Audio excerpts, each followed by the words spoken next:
ای پور شاه لافتا مولا علی موسی رضا، فرزند بیت هل عطا مولا علی موسی رضا. ای کعبه دلهای ما مولا علی موسی رضا، ذکر لب ارض و سما مولا علی موسی رضا. ای پور شاه لافتا مولا علی موسی رضا، فرزند بیت هل عطا مولا علی موسی رضا. ای کعبه دلهای ما مولا علی موسی رضا، ذکر لب ارض و سما مولا علی موسی رضا. دل بر تو بستم از ازل، از این و آن ببریدم، من در میان دلبران عشق تو را بگزیدم، من در میان دلبران عشق تو را بگزیدم. زیرا به درگاه تو من دریای رأفت دیدم، ای هشتمین مولای ما مولا علی موسی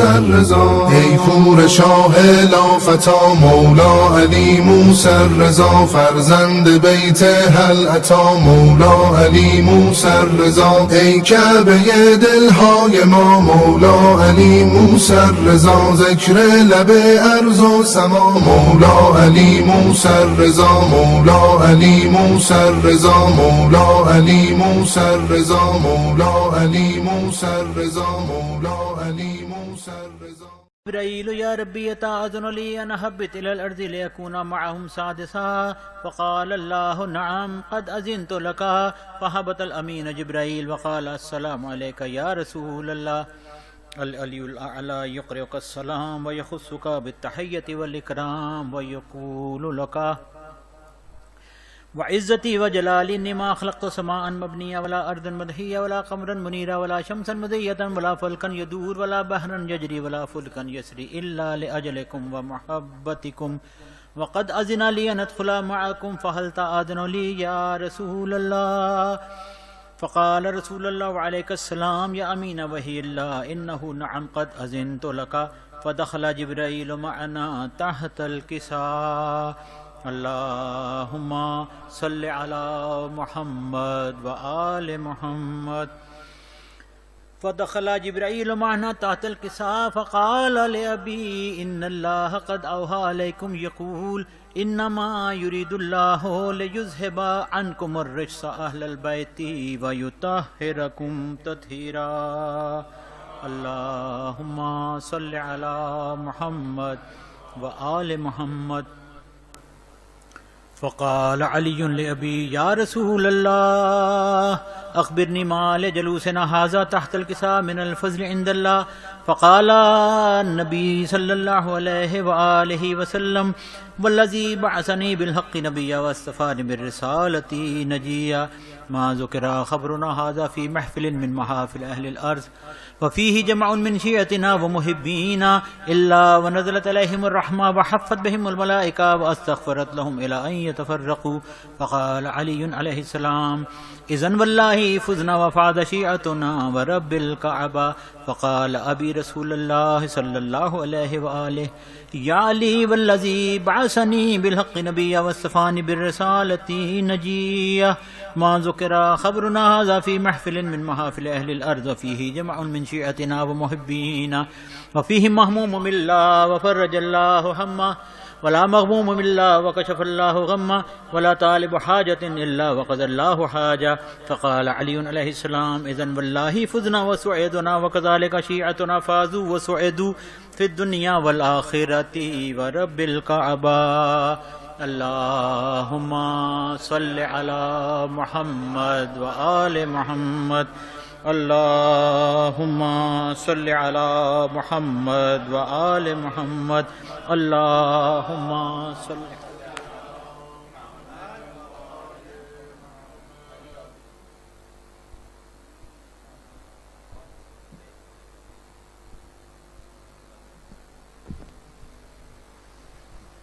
بر محمد و علی محمد صلوات.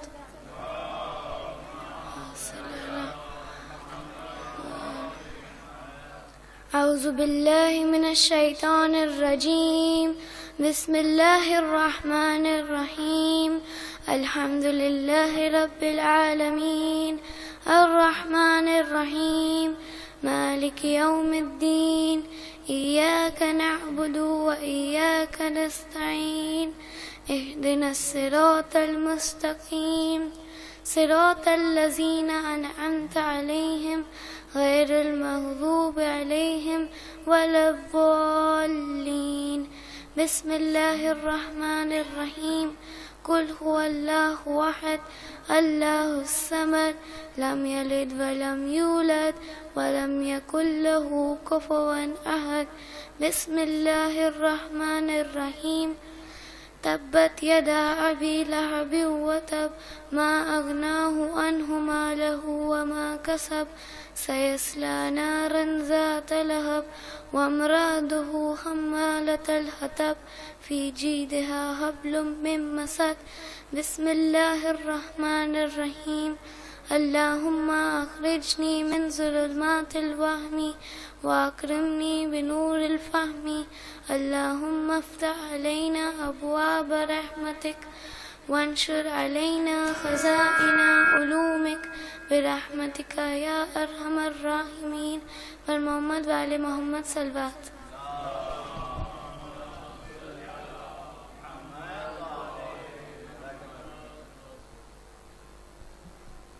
صلوات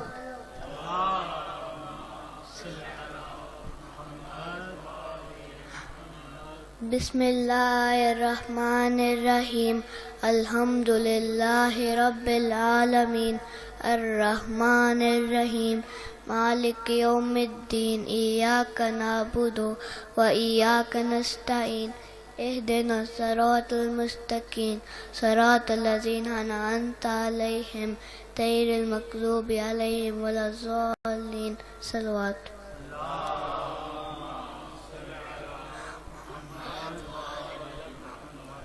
بسم اللہ الرحمن الرحیم الم تر کیف فعل ربک باصحاب الفیل الم یجعل کیدہم فی تضلیل وارسل علیہم طیر ابابیل ترمیہم بحجارۃ من سجیل فجعلہم کعصف مأکول صلوات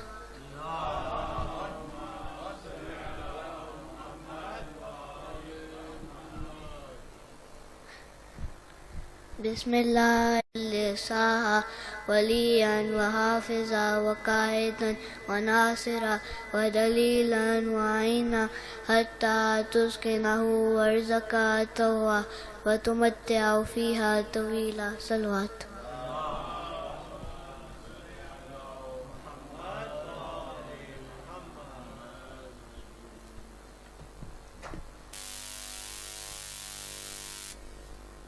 بر محمد وآل محمد صلوات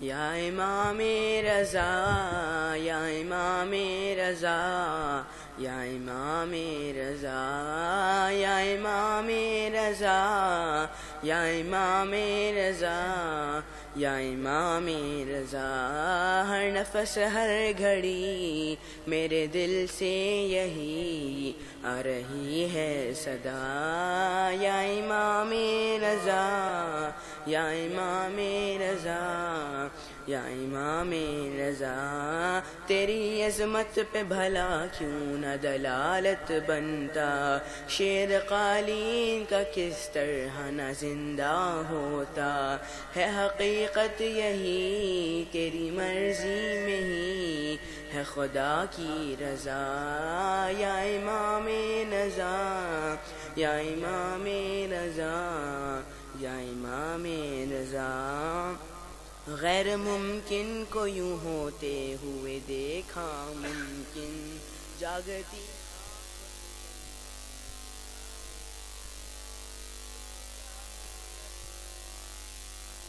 نہیں کبھی روزہ تیرا یا امام رضا یا امام رضا یا امام رضا وقت کیسے یہ میرے ذہن میں آیا ہے ابھی جیسے گہوار نے فطر اس کو شفا بخشی تھی، ویسے ہی روز شب بانٹتا ہے شفا تیرا صحن شفا، یا امام رضا یا امام رضا یا امام رضا۔ اب کی مشہد سے جو پلٹا ہوں تو میرے محسن، سانس لینا مجھے اچھا نہیں لگتا، لیکن پھر بھی ہے یہ سکون میں کہیں بھی رہوں، دل وہی ہے میرا، یا امام رضا یا امام رضا یا امام رضا۔ ہر نفس ہر گھڑی میرے دل میں یہی آ رہی ہے صدا، یا سری رضا یا سری رضا یا امام رضا۔ بر محمد و آل محمد صلی اللہ علیہ وسلم۔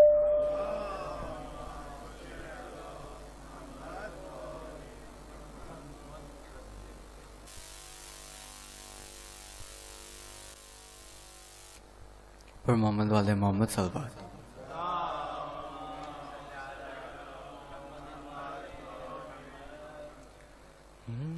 یا علی موسیٰ رضا یا علی موسیٰ رضا یا علی موسیٰ رضا یا علی موسیٰ رضا یا علی موسیٰ رضا یا علی موسیٰ رضا یا علی موسیٰ رضا یا علی موسیٰ رضا۔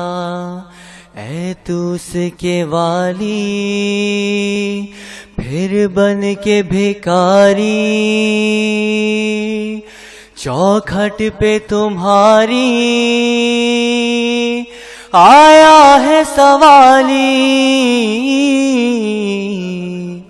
ہے شاہ خراسان کا روضہ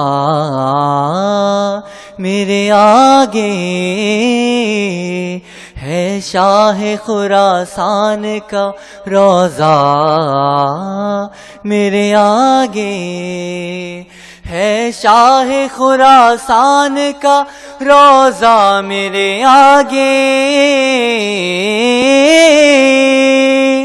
ہے شاہ خراسان کا روضہ میرے آگے۔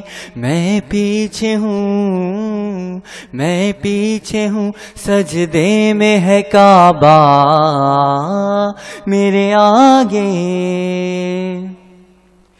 میں نام رضا لے کے نکلتا ہوں جو گھر سے، میں نام رضا لے کے نکلتا ہوں جو گھر سے، خود موت دیا کرتی ہے پہرا میرے آگے، ہے شاہ خراسان کا روضہ میرے آگے۔ جاروب کشے حضرت معصوم کم ہوں، جاروب کشے حضرت معصوم کم ہوں، جبریل ذرا سوچ کے آنا میرے آگے، ہے شاہ خراسان کا روضہ میرے آگے۔ موسیٰ نج سے دیکھ سکے طور پہ جا کر، موسیٰ نج سے دیکھ سکے طور پہ جا کر، ہے توس کی وادی میں وہ جلوہ میرے آگے، ہے شاہ خراسان کا روضہ میرے آگے۔ مشہد میں بس اس ہاتھ کو پھیلایا تھا ایک بار، مشہد میں بس اس ہاتھ کو پھیلایا تھا ایک بار، پھیلاتا ہے اب ہاتھ زمانہ میرے آگے، ہے شاہ خراسان کا روضہ میرے آگے، صامت ہے وہ تو بولتا قرآن ہے مولا، صامت ہے وہ تو بولتا قرآن ہے مولا، قرآن سے ہے بڑھ کر تیرا کہنا میرے آگے، ہے شاہ خراسان کا روضہ میرے آگے۔ بڑھ جاؤں گا آگے میں بہت حد ادب سے، بڑھ جاؤں گا آگے میں بہت حد ادب سے، مامون کا تم ذکر نہ کرنا میرے آگے، ہے شاہ خراسان کا روضہ میرے آگے، اے ضامن آہو اے ضامن آہو اے ضامن آہو اے ضامن آہو اے ضامن آہو اے ضامن آہو، پر محمد والے محمد صلی اللہ علیہ وسلم۔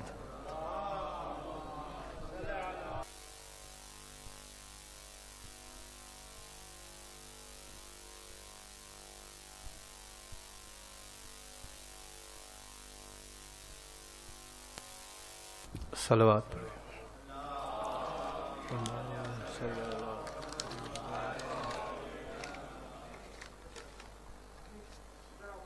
بارے دیگر صلوات۔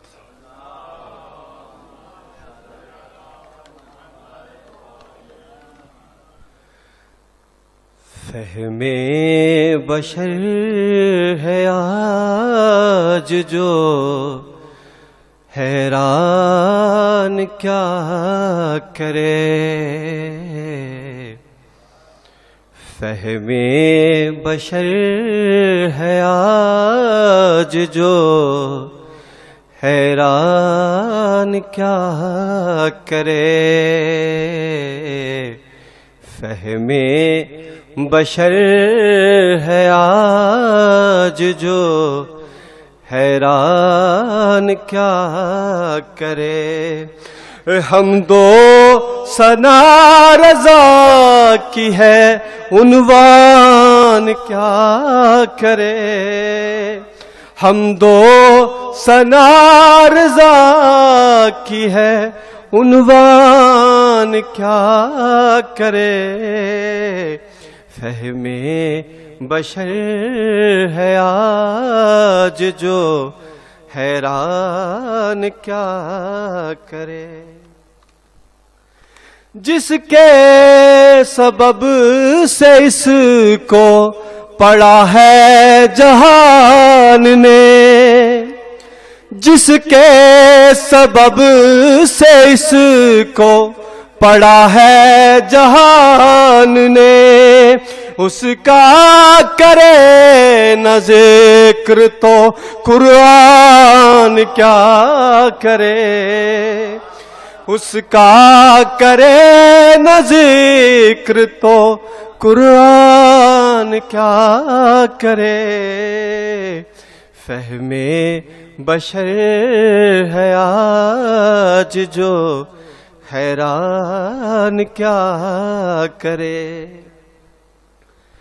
لنگر بتا رہا ہے رضا میزبان ہے، لنگر بتا رہا ہے رضا میزبان ہے، پوچھے نہ میزبان تو مہمان کیا کرے، پوچھے نہ میزبان تو مہمان کیا کرے، فہم بشر ہے آج جو حیران کیا کرے. مقروض ہے رضا کے خزانے کا آج تک، مقروض ہے رضا کے خزانے کا آج تک. گر یہ نہ ہو سبیل تو ایران کیا کرے.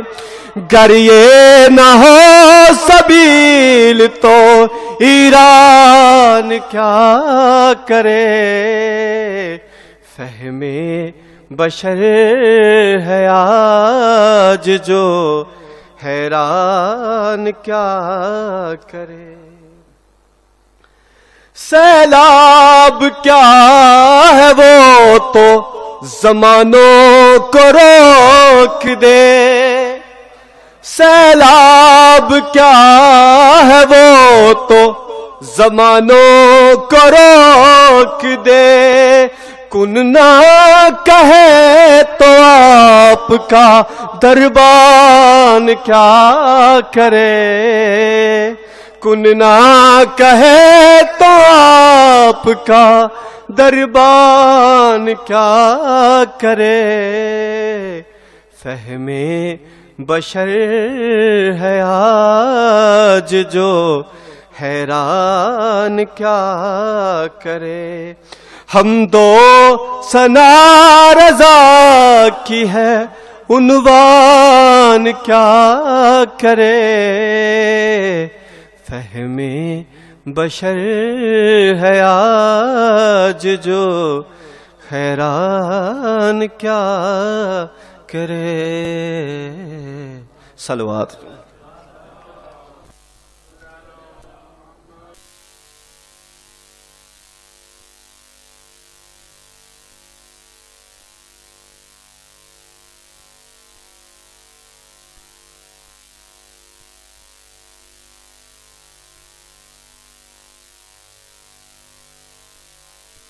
محمد علیہ.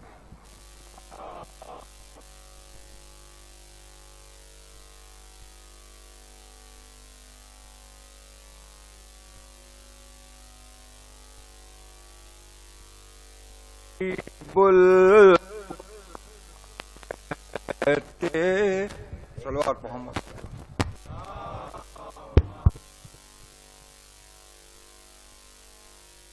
جن کو سب لوگ غریب الغربا کہتے ہیں، وارث شاہ رسول دوسرا کہتے ہیں. وہ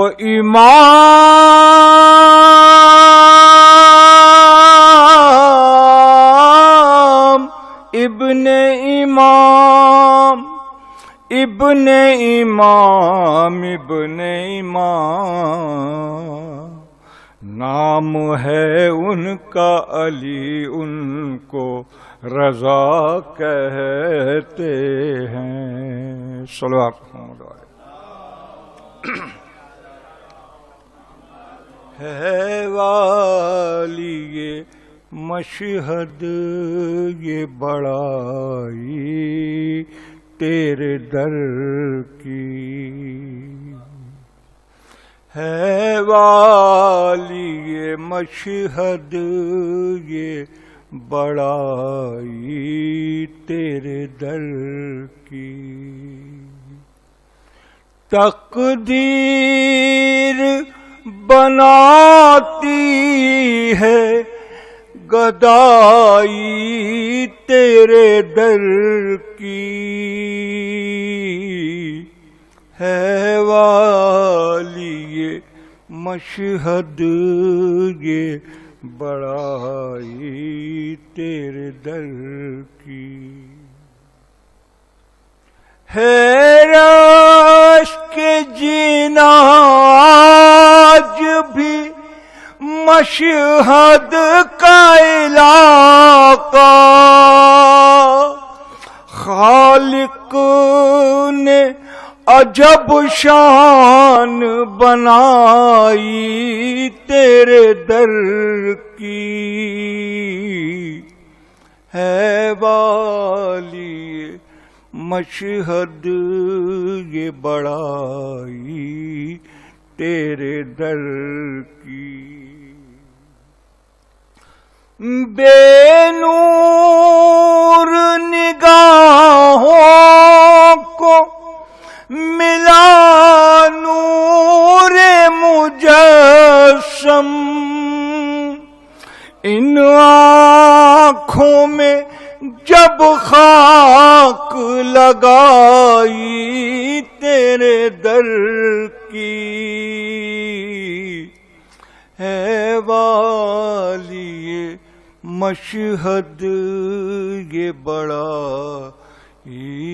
تیرے در کی۔ دے مجھ کو صدا بہر کرم شاہ خراساں، برداشت نہیں ہوتی جدائی تیرے در کی، ہے والی مشہد یہ بڑا تیرے در کی۔ لب چوم کے جھوم اٹھے ملک قبر میں آ کر، خوشبو میری سانسوں سے جو آئی تیرے در کی، ہے والی مشہد یہ بڑا تیرے در کی۔ تربت میں فرشتوں کے سوالات کے بدلے میں کرتا رہا مدح سرائی تیرے در کی، ہے والی مشہد یہ بڑائی تیرے در کی۔ وابستہ ہے چوکھٹ سے تیری مرضی داور، پھر کس کو گوارا ہو جدائی تیرے در کی، ہے والی مشہد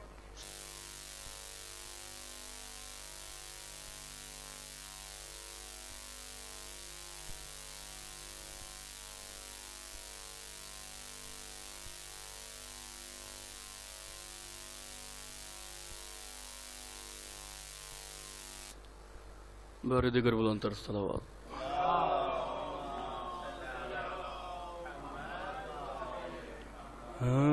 ہو کرم کی نگاہ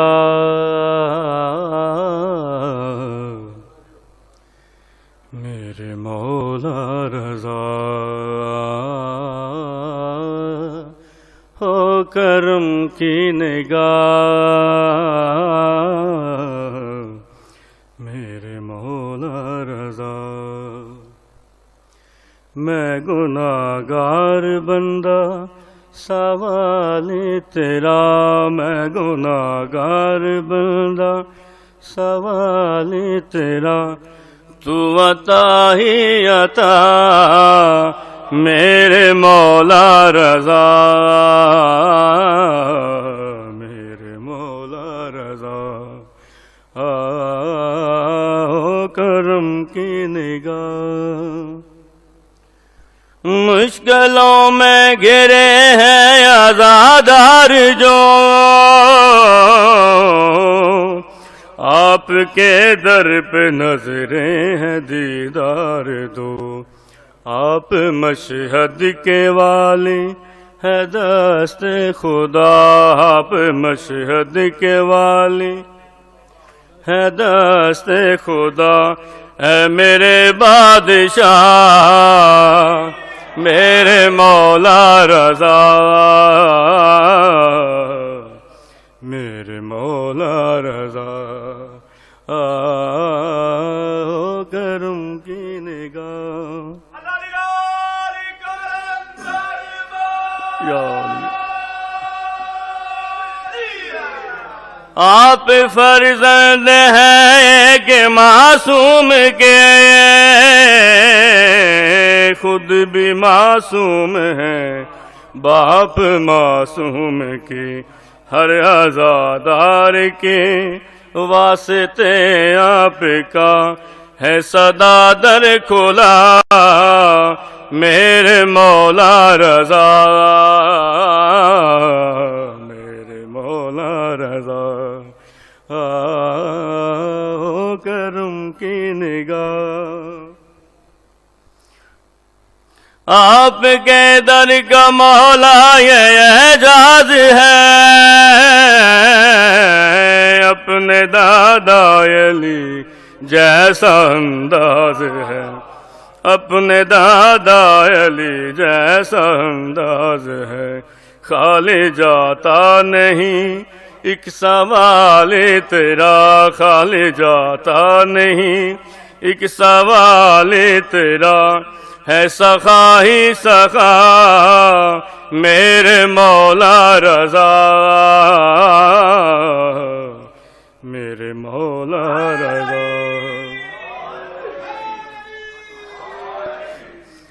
ہم عزا اور بلا کے طلبگار ہیں.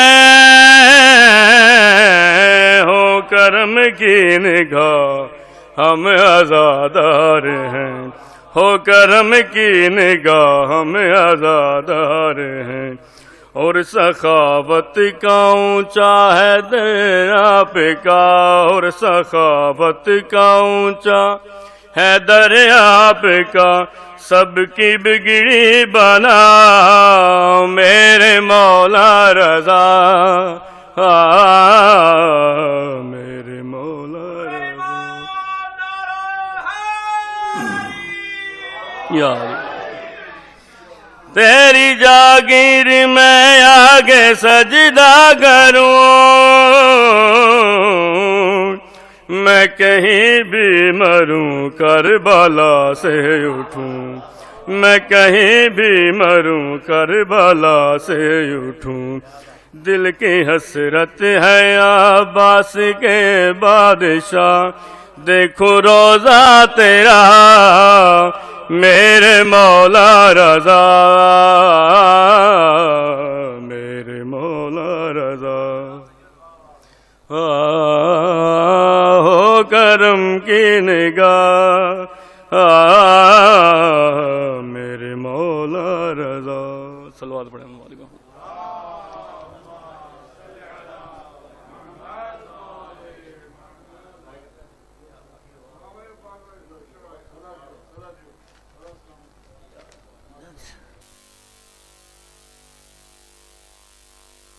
وآل محمد.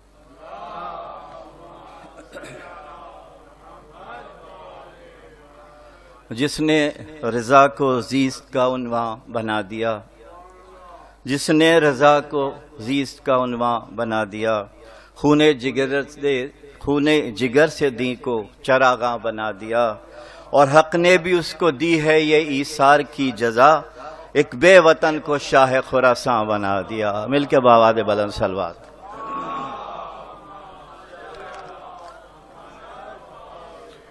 چند اشعار منقبت کے.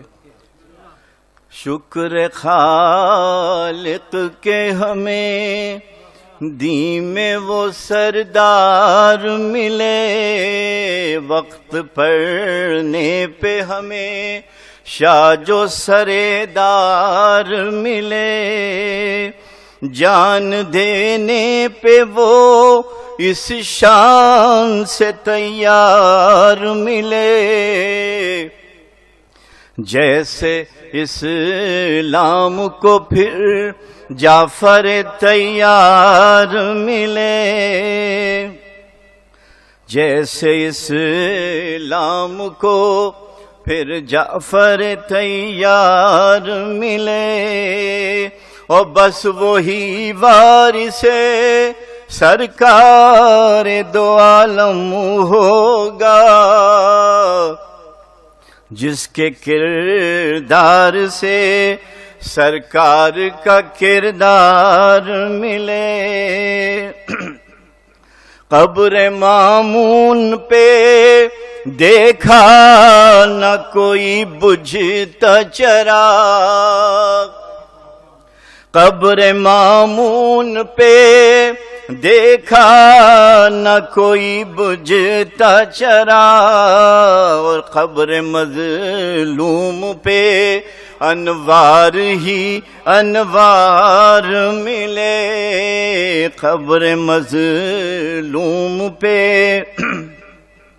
انوار ہی انوار ملے، اور اس کو کہتے ہیں غریب الغرباء کا روزہ،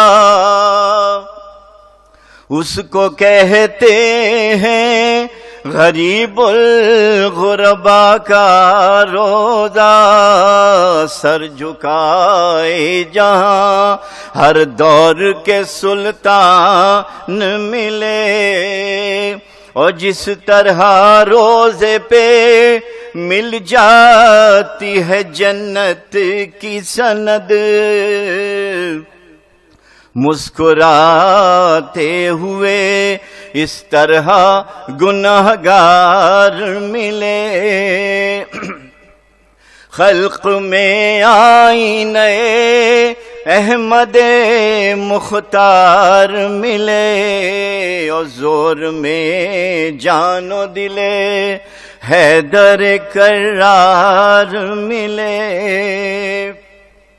آج بھی ہے وہی حضرت کا پرستار کلیم، آج بھی ہے وہی حضرت کا پرستار کلیم، ان کے کردار سے جس شخص کا کردار ملے، ان کے کردار سے جس شخص کا کردار ملے، جیسے اسلام کو پھر جعفر تیار ملے۔ درود بر محمد و آل محمد۔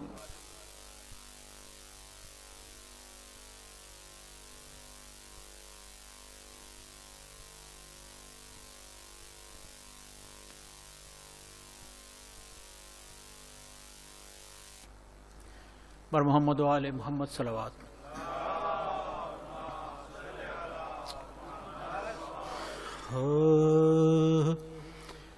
میرے داتا میرے سلطان میرے مولا رضا، میرا قبلہ میرا قرآن میرے مولا رضا، شاہیاں بانٹتے ہیں پھر بھی غریب الغرباء،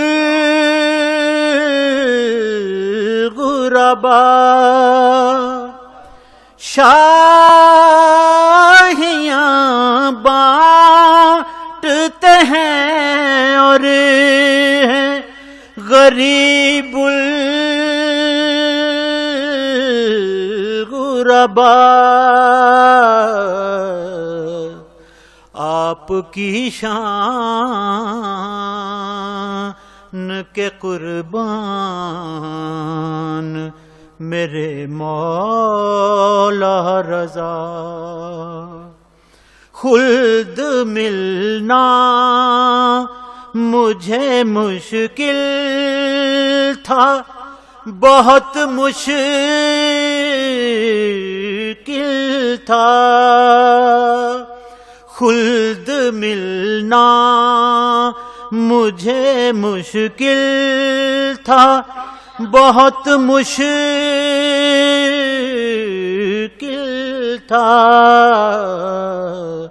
آپ نے کر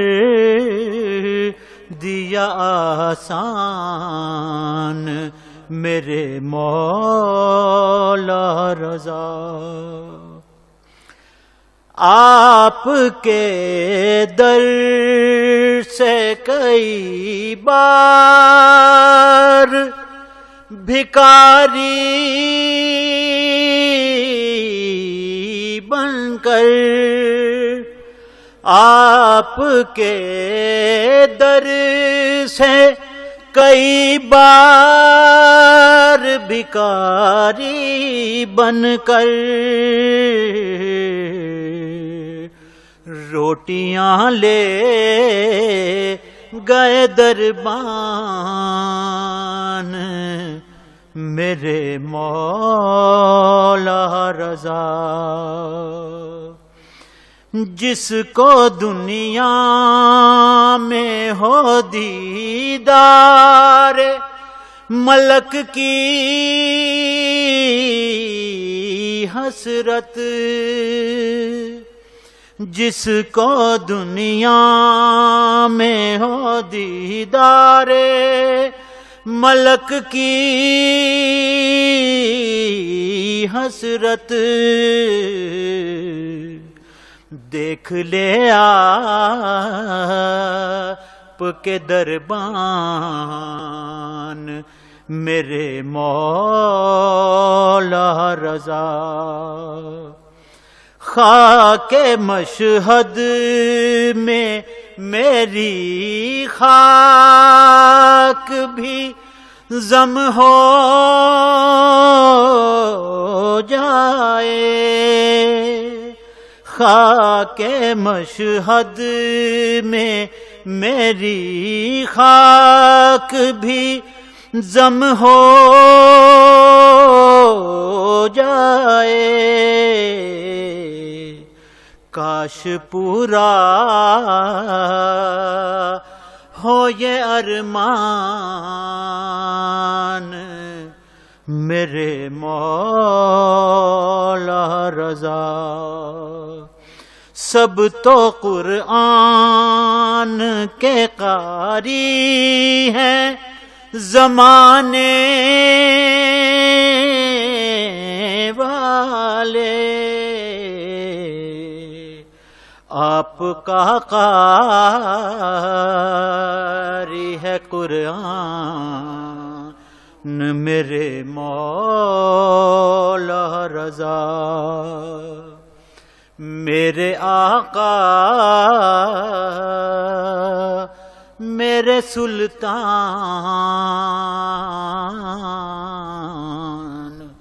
میرے مولا رضا.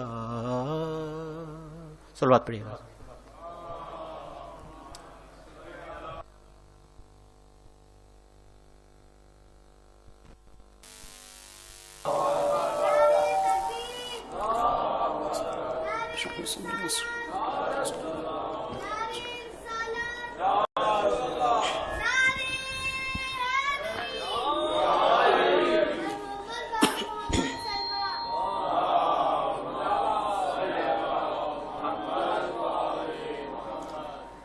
لا حول ولا قوة إلا بالله العلي العظيم. أعوذ بالله من الشيطان اللعين الرجيم. بسم الله الرحمن الرحيم. الحمد لله رب العالمين والصلاة والسلام والتحية والإكرام على النبي الأمي المكي المدني القرشي الهاشمي الأبتهي الرسول المسدد والمحمود الأحمد والمصطفى الأمجد بالقاسم محمد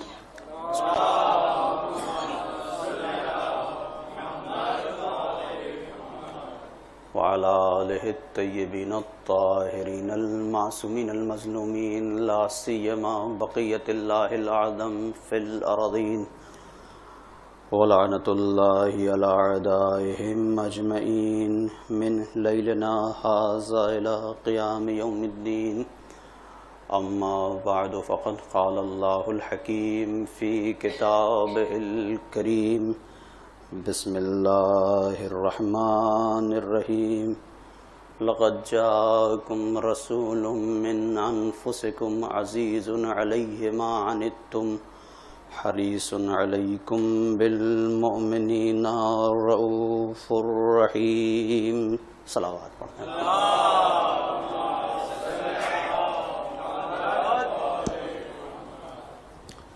عالم آل محمد امام رضا علیہ السلام کی صلوات بھیجیں محمد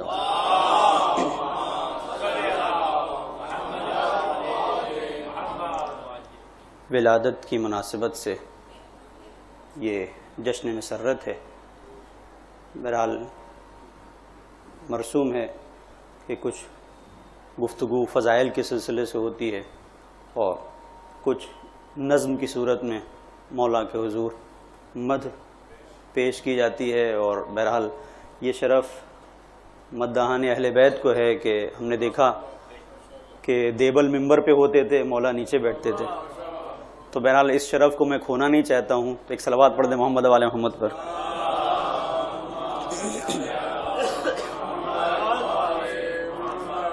یہ میں نے کلام اتفاق سے مشہد میں کہا تھا، کافی پہلے ایک محفل ہوئی تھی اس میں، تو بس وہیں سے آپ سمجھیں کہ آپ وہاں ہیں اور سن رہے ہیں، میں وہاں ہوں اور پڑھ رہا ہوں. ملاحظہ کیجئے گا. مت پوچھئے کہ کون ہیں، کیا کر رہے ہیں ہم. مت پوچھئے کہ کون ہیں، کیا کر رہے ہیں ہم. دیبل نے جو کیا وہ نشہ کر رہے ہیں ہم.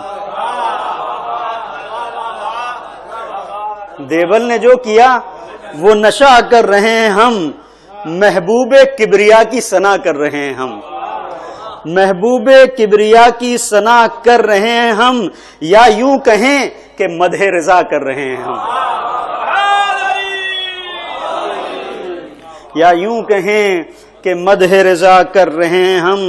اور غربت میں پاس آ کے امام غریب کے، غربت میں پاس آ کے امام غریب کے زخمی دلوں کی اپنے دوا کر رہے ہیں ہم. زخمی دلوں کی اپنے دوا کر رہے ہیں ہم. لے کر کے شمع مدحت مولائے ہشتمی، لے کر کے شمع مدحت مولائے ہشتمی، منزل کا ظلمتوں میں پتہ کر رہے ہیں ہم. منزل کا ظلمتوں میں پتہ کر رہے ہیں ہم.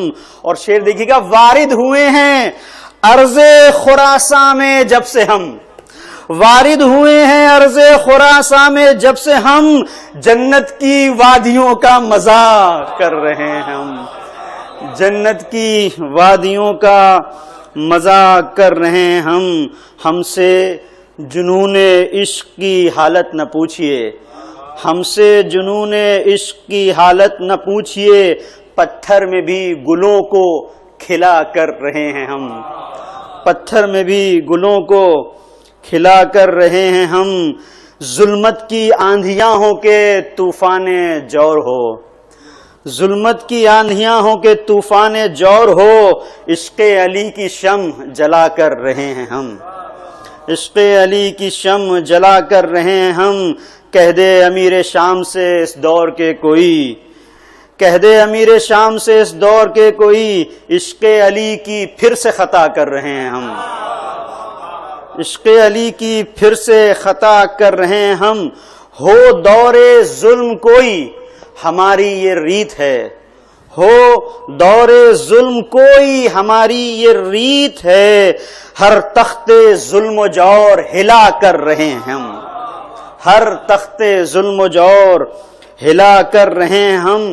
اور یہ شعر دیکھیے گا، خاص طور پہ توجہ کا طالب ہوں، کہ مقتل میں ہم سجیں کہ سنا پر بلند ہوں، مقتل میں ہم سجیں کہ سنا پر بلند ہوں، ہر دور میں سروں کو اٹھا کر رہے ہیں ہم. مقتل میں ہم سجیں کہ سنا پر بلند ہوں، ہر دور میں سروں کو اٹھا کر رہے ہیں ہم. آقا تمہارا غم ہی ہماری حیات ہے، اس غم کو ہی گلے سے لگا کر رہے ہیں ہم. مولا تمہارے عشق کی خاطر جہان میں اپنی متاع زیست لٹا کر رہے ہیں ہم. اور اظہار درد جرم محبت ہے، اس لیے درد غم فراق چھپا کر رہے ہیں ہم، درد غم فراق چھپا کر رہے ہیں ہم.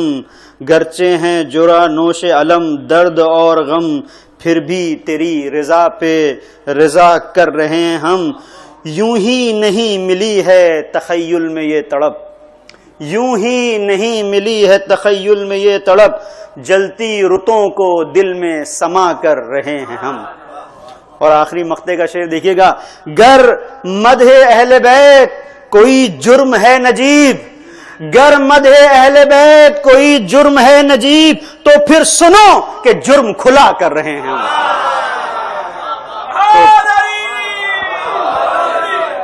گر مدح اہل بیت کوئی جرم ہے نجیب، تو پھر سنو کہ جرم کھلا کر رہے ہیں ہم. ایک صلوات پڑھ دیں محمد اور آل محمد.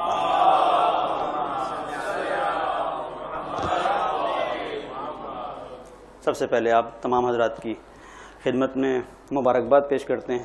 پروردگار ہم سب کو توفیق دے اور مولا ہمارے اس توسل کو اپنی بارگاہ میں قبول فرمائے. جس آیت کی تلاوت میں نے ابتدائے کلام میں کی، سورہ توبہ کی 128 نمبر آیت، ارشاد ہو رہا ہے لقد جاءکم رسول من انفسکم، یقیناً تمہارے پاس ایک ایسا رسول آیا ہے، من انفسکم، جو تمہاری ہی طرح ہے، تم جیسا نہیں. من انفسکم یعنی اس کا رہن سہن، اس کا اٹھنا بیٹھنا، اس کا کھانا پینا، یہ بالکل تمہاری طرح ہے، تم سے الگ نہیں ہے، تم میں سے ہے. من انفسکم، پھر اس کے بعد عزیز علیہ ما عنتم، اور اسے تمہارے اوپر پڑنے والی دشواریاں، تمہاری مشکلیں گراں گزرتی ہیں. عزیز علیہ ما عنتم حریص علیکم، وہ تمہاری ہدایت پر اصرار کرتا ہے، حریص ہے. بالمؤمنین رؤوف الرحیم، اور مومنین کے لیے اس کے وجود کے اندر رحمت اور رافت پائی جاتی ہے. اب آپ اگر اس کو دیکھیں تو دو رخ سے گفتگو ہو سکتی ہے، چونکہ ایک مختصر سا محدود وقت ہے اور اسی وقت کے اندر اپنی بات کو تمام کر دینا ہے. تو دو عنوان ہو سکتے ہیں. ایک تو یہ کہ یہ جو صفات بیان کی جا رہی ہیں سورۃ توبہ میں اس مقام پر، یہ پروردگار اپنے پیغمبر اور رسول کی خصوصیات کو بیان کر رہا ہے. کہ اگر تمہیں یہ دیکھنا ہو کہ پیغمبر کیسا ہوگا تو سب سے پہلے دیکھو کہ اس کا اٹھنا بیٹھنا، کھانا پینا، چلنا پھرنا وہ ایسے ہی ہوگا جیسے تمہارا ہے. عزیز علیہ ما عنتم، اور وہ تمہاری مشکلات کو، تمہاری پریشانیوں کو تم سے زیادہ محسوس کرتا ہوگا. دوسری منزل حریص علیکم، اور وہ تمہاری ہدایت پر اصرار کرتا ہوگا. بالمؤمنین رؤوف الرحیم، اور مومنین کے لیے اس کے وجود کے اندر رافت پائی جائے گی، مہربانی کا جذبہ پایا جائے گا، شفقت پائی جائے گی. توجہ سے سنیے گا، بس بہت جلدی. اس مقام پر دو تین چیزیں عزیزوں، ہم لفظ رافت استعمال کرتے ہیں، رحمت استعمال کرتے ہیں، کرم استعمال کرتے ہیں. کبھی کبھی یہ ساری چیزیں ایک ہی معنی میں استعمال ہوتی ہیں. ایک انسان کریم ہے یعنی اس کے اندر شفقت پائی جاتی ہے، اس کے اندر رافت پائی جاتی ہے، اس کا دل نرم ہے، وہ دوسروں کی مصیبتوں کو، دوسروں کے درد کو نہیں دیکھ سکتا، تو اس کے کرم کا تقاضا یہ ہے کہ وہ کچھ کرتا ہے دوسروں کے لیے، اسے کریم کہتے ہیں۔ اب یہ ایک اتفاق ہے، بہرحال اب اسے اتفاق کہا جائے یا خدا کا اہتمام، کہ پہلی ذی قعدہ کو ولادت ہے حضرت فاطمہ معصومہ سلام اللہ علیہا کی،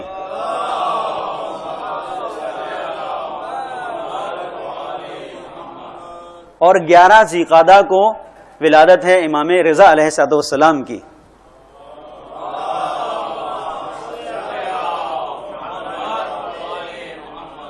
اور بی بی معصومہ کو کریم اہل بیت کہا جاتا ہے، اور امام کا لقب کریم بھی ہے اور امام رؤوف بھی ہے، اور اسی لیے اس کو جو یہ 10 دن کا عرصہ ہے اسے کہا جاتا ہے عشرہ کرامت، عشرہ کرامت اسے کہا جاتا ہے۔ اور یہاں پر اب اس رخ پر اگر آپ دیکھیں کہ علماء نے مختلف انداز سے اس کو بیان کیا ہے کہ کرامت کسے کہتے ہیں۔ کرامت اور کرم وہ جذبہ ہے کہ جہاں انسان اپنے اندر تمام تر ان خصوصیات کا حامل ہوتا ہے جن کا تعلق خوبصورتی سے ہوتا ہے، جن کا تعلق خیر سے ہوتا ہے، ہر طرح کا خیر انسان اپنے وجود کے اندر رکھتا ہے، ہر طرح کی بلندی اپنے وجود میں رکھتا ہے، اسے کرامت کہتے ہیں، اسے صاحب کرم کہتے ہیں۔ کرامت کا مطلب یہ ہے کہ جہاں پر انسان ہر طرح کی پستی سے دور ہو تو اسے کہا جائے گا یہ صاحب کرامت ہے۔ اس لیے ہم کہتے ہیں کہ فلاں سے کرامات ظاہر ہو رہی ہیں، یعنی کرم کی بنیاد کے اوپر وہ کچھ ہمیں مل رہا ہے جو ہم چاہتے ہیں یا ہم نے جو مطالبہ کیا ہے یا جو ہم نے نہیں سوچا وہ بھی ہمیں مل رہا ہے۔ کرامت کے سلسلے سے جو لسان العرب جیسی لغت کا مصنف ہے ابن منظور، انہوں نے اس کو بیان کیا کہ ہر طرح کی جو پستیوں سے اپنے آپ کو دور کر لے اسے کہا جائے گا کریم، اور کرامت کا مفہوم یہ ہے کہ جہاں ہر طرح کی پستی نہ پائی جاتی ہو، ہر طرح کی بلندی پائی جاتی ہو، ہر طرح کی بلندی پائی جاتی ہو، یعنی کمال انسانیت جہاں ہو وہاں پر کرامت کا لفظ استعمال ہوتا ہے، توجہ کیجیے گا۔ اور اس کے بعد یہ جو آیت ہے کہ جس میں ارشاد ہو رہا ہے لقد جاءکم رسول من انفسکم عزیز علیہ ما عنتم، یہاں پر علامہ طباطبائی نے تفسیر المیزان میں عنت کا معنی کیا ہے، یعنی ہر وہ چیز جو تمہارے اوپر مشقت کا سبب بن رہی ہے، کوئی بھی نقصان جو تم اٹھا رہے ہو، وہ تم جو نقصان اٹھا رہے ہو تمہارے اوپر بعد میں بھاری پڑتا ہے، پیغمبر کا دل پہلے مضطرب ہو جاتا ہے، پیغمبر کو پہلے اس کا احساس ہو جاتا ہے، یعنی یہ درد مندی ہے پیغمبر کی۔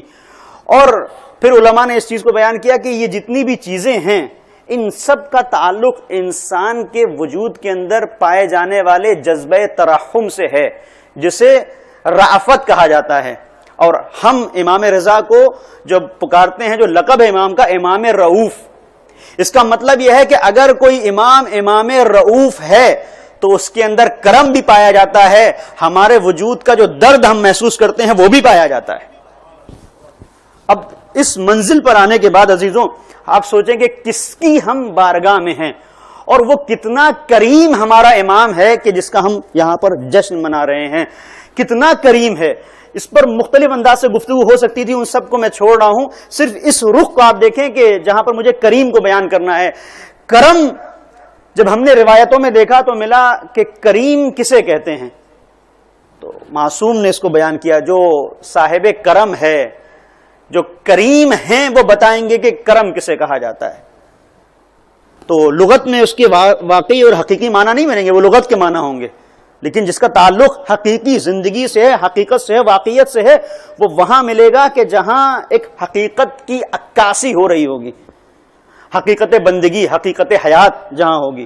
اب جب ہم معصوم کے پاس جاتے ہیں تو حدیث میں ملتا ہے کہ ان الکریم یرا مکارم افعالہ دینن علیہ یقضی، کہ کریم وہ ہے جو جب کسی کے کام آتا ہے، کسی کی مشکل میں کام آتا ہے، کسی کا ساتھ دیتا ہے، کسی کی پریشانی کو دور کرتا ہے، تو پریشانی کو دور کرنے کے بعد نہیں کہتا کہ دیکھو میری وجہ سے یہ کام ہو گیا تمہارا، دیکھو اگر ہم نہیں ہوتے تو کیا ہوتا، دیکھ لیا ہمارے ساتھ رہو گے تو مزے رہو گے اور نہیں رہو گے تو دیکھو کتنا ہمارے ساتھ، یعنی جو بھی ہے وہ اپنی ماہیت اپنا، یعنی ہم کچھ ہیں اور اپنی انا کو گویا اس کی اپنی انا کی تاج پوشی کروانا چاہتا ہے، اس پہ پھول نچھاور کروانا چاہتا ہے. لہٰذا یہی ہے کہ دیکھو ہمارے علاوہ اگر ہم نہیں ہوتے تو کیا ہوتا. تم سوچو تمہاری زندگی میں اگر ہم نے ساتھ نہ دیا ہوتا تو کیا ہوتا. تم آج جہاں کھڑے ہو تم سوچو کہ اگر ہم نہ ہوتے تو کیا ہوتا.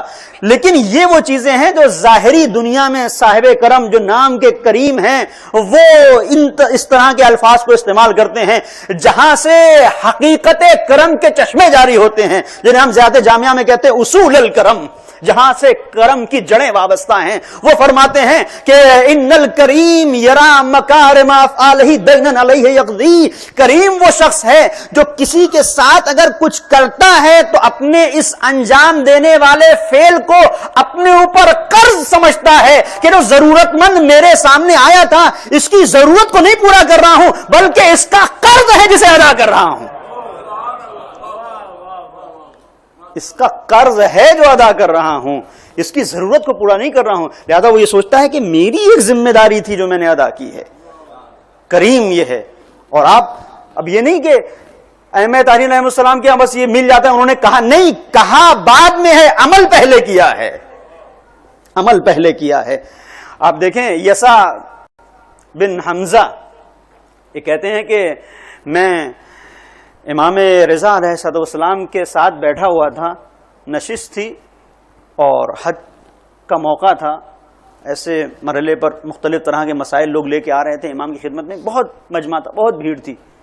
تو اتنے مجمع کو چیرتے ہوئے ایک شخص آیا اور آنے کے کہا مولا آپ سے کچھ کام ہے. تو عزیزو یہاں پہ کیا ہوتا ہے، اگر ہمارے پاس ذرا سی بھیڑ ہو، ذرا سا مجمع ہو تو ہم یہ سوچتے ہیں کہ بھائی دیکھ نہیں رہے ہو کتنے لوگ بیٹھے ہوئے ہیں. یا فرض کریں کہ مثلا یہ تو بہت دور کی بات ہے کہ جہاں پر فزیکلی ہم موجود ہوں، جہاں پر نہیں یہ جو مجازی دنیا ہے یہی سوشل میڈیا کی، اگر بہت سارے میسج رد و بدل ہوتے ہیں واٹس ایپ کے اوپر تو ایک ایسا میسج کہ جہاں پر کسی نے اپنی ضرورت کا اظہار کیا ہو تو وہ محتاج ہوتا ہے کہ کبھی ڈبل ٹک کب ہوگی وہ دیکھتا رہتا ہے. وہ کبھی اس کو دیکھا ہی ریڈی نہیں ہوتا وہ، چونکہ معلوم ہے کہ بھائی یہ نمبر فلاں کا ہے تو اس نے کوئی ضرورت ہی ہوگی اس کو، اسی لیے اس نے پوچھا ہوگا. تو آپ یہ دیکھیں. اور جو کردار ہے امام رضا علیہ السلام کا وہ یہ ہے کہ سامنے آنے والا اتنے مجمع میں کہ جہاں پر مولا کے سب چاہنے والے ہیں اور اس میں بہت سے ایسے لوگ ہیں کہ جو مولا کے لیے کچھ لے کے آئے ہیں، ان کو دینا ہے، لیکن مولا کی توجہ ان پر نہیں ہے جن کو دینا ہے، اس پر ہے جو لینے کے لیے آیا ہے. مولا اس سے پوچھتے ہیں کہ کیا ہے، اس کو آگے لاؤ. آگے آتا ہے کہ مولا میں حج کے لیے آیا تھا، حج کے فریضے کے لیے، یہاں پر میرے پیسے ختم ہو گئے. آذو کا میں نے سوچا تھا اتنا ہوگا، نہیں رہ گیا. میرا پرانا زمانہ تھا، اس میں انسان سوچتا کچھ تھا، اپنے پلاننگ منصوبہ بندی کرتا تھا لیکن نہیں ہو پاتا تھا. بہرحال ختم ہو گیا. تو مولا نے کہا اچھا ٹھیک ہے. مولا اندر گئے. اندر جانے کے بعد آپ نے ایک تھیلی کو اٹھایا اور اٹھانے کے بعد اس کے حوالے کیا. اس نے کہا تھا کہ مولا اگر مجھے کچھ مل جائے گا تو جب میرا کام ہو جائے گا اپنے گھر میں پہنچ جاؤں گا تو آپ کی طرف سے صدقہ دے دوں گا. مولا نے اسے 300 دینار دیے اور دینے کے بعد کہا کہ اتنا فکر مند ہونے کی ضرورت نہیں ہے، پریشان ہونے کی ضرورت نہیں ہے. جو تم نے سوچا ہے کہ میری طرف سے صدقہ دے وہ صدقہ دینے کی بھی ضرورت نہیں ہے، تم استعمال کرو، یہ تمہارا حق ہے، جاؤ میری طرف سے یہ تمہارا ہدیہ ہے، میں تمہیں دے رہا ہوں. اور دینے کا انداز یہ ہے کہ مولا نے اس تھیلی کو لیا، دروازے کے آڑ میں آئے اور آڑ میں آنے کے بعد اپنے ہاتھ سے دیا اور یہ گفتگو جو فرمائی ہے کہ تمہیں دینے کی ضرورت نہیں ہے، اس گفتگو کرنے کے لیے مولا نے یہ گوارا نہیں کیا کہ سائل کی نظروں سے مولا کی نظریں ملیں. دے دیا اور کہا کہ جاؤ. اب یسا آگے کہتا ہے مولا آپ نے اس کی ضرورت کو سنا، آپ نے تو پہلے اس کا چہرہ دیکھ لیا تھا. تو کہا کہ وہ اس وقت دیکھا تھا جب وہ ہمارے سامنے آیا تھا ہمیں پکار رہا تھا، لیکن جب اس کی ضرورت کو میں نے سن لیا تو اب مجھے گوارا نہیں تھا۔ وہ دنیا کے کریم ہوتے ہیں جو مانگنے والے کو بٹھا کے رکھتے ہیں کہ ابھی بیٹھو انتظار کرو، ابھی کل آنا، ابھی پرسوں آنا۔ یہ میں وہ ہوں جس کی جڑ اصول کرم سے جڑی ہوئی ہے، جہاں سے چشمہ کرم پھوٹتا ہے۔ مجھے گوارا نہیں ہے کہ کچھ لہجوں کے لیے، کچھ منٹوں کے لیے ایک سائل میرے در پر کھڑا ہو اور میری نظر اس کی نظر سے مل جائے، احساس شرمندگی ہو۔ میں یہ نہیں چاہتا، اس لیے میں نہیں چاہتا تھا کہ اس کے چہرے سے میرا چہرہ مل جائے، اس کی نظروں سے میری نظر ٹکرا جائے، لہذا اپنے دروازے کے آڑ میں ہو کر میں نے اس کو دیا تاکہ احساس حقارت نہ ہو۔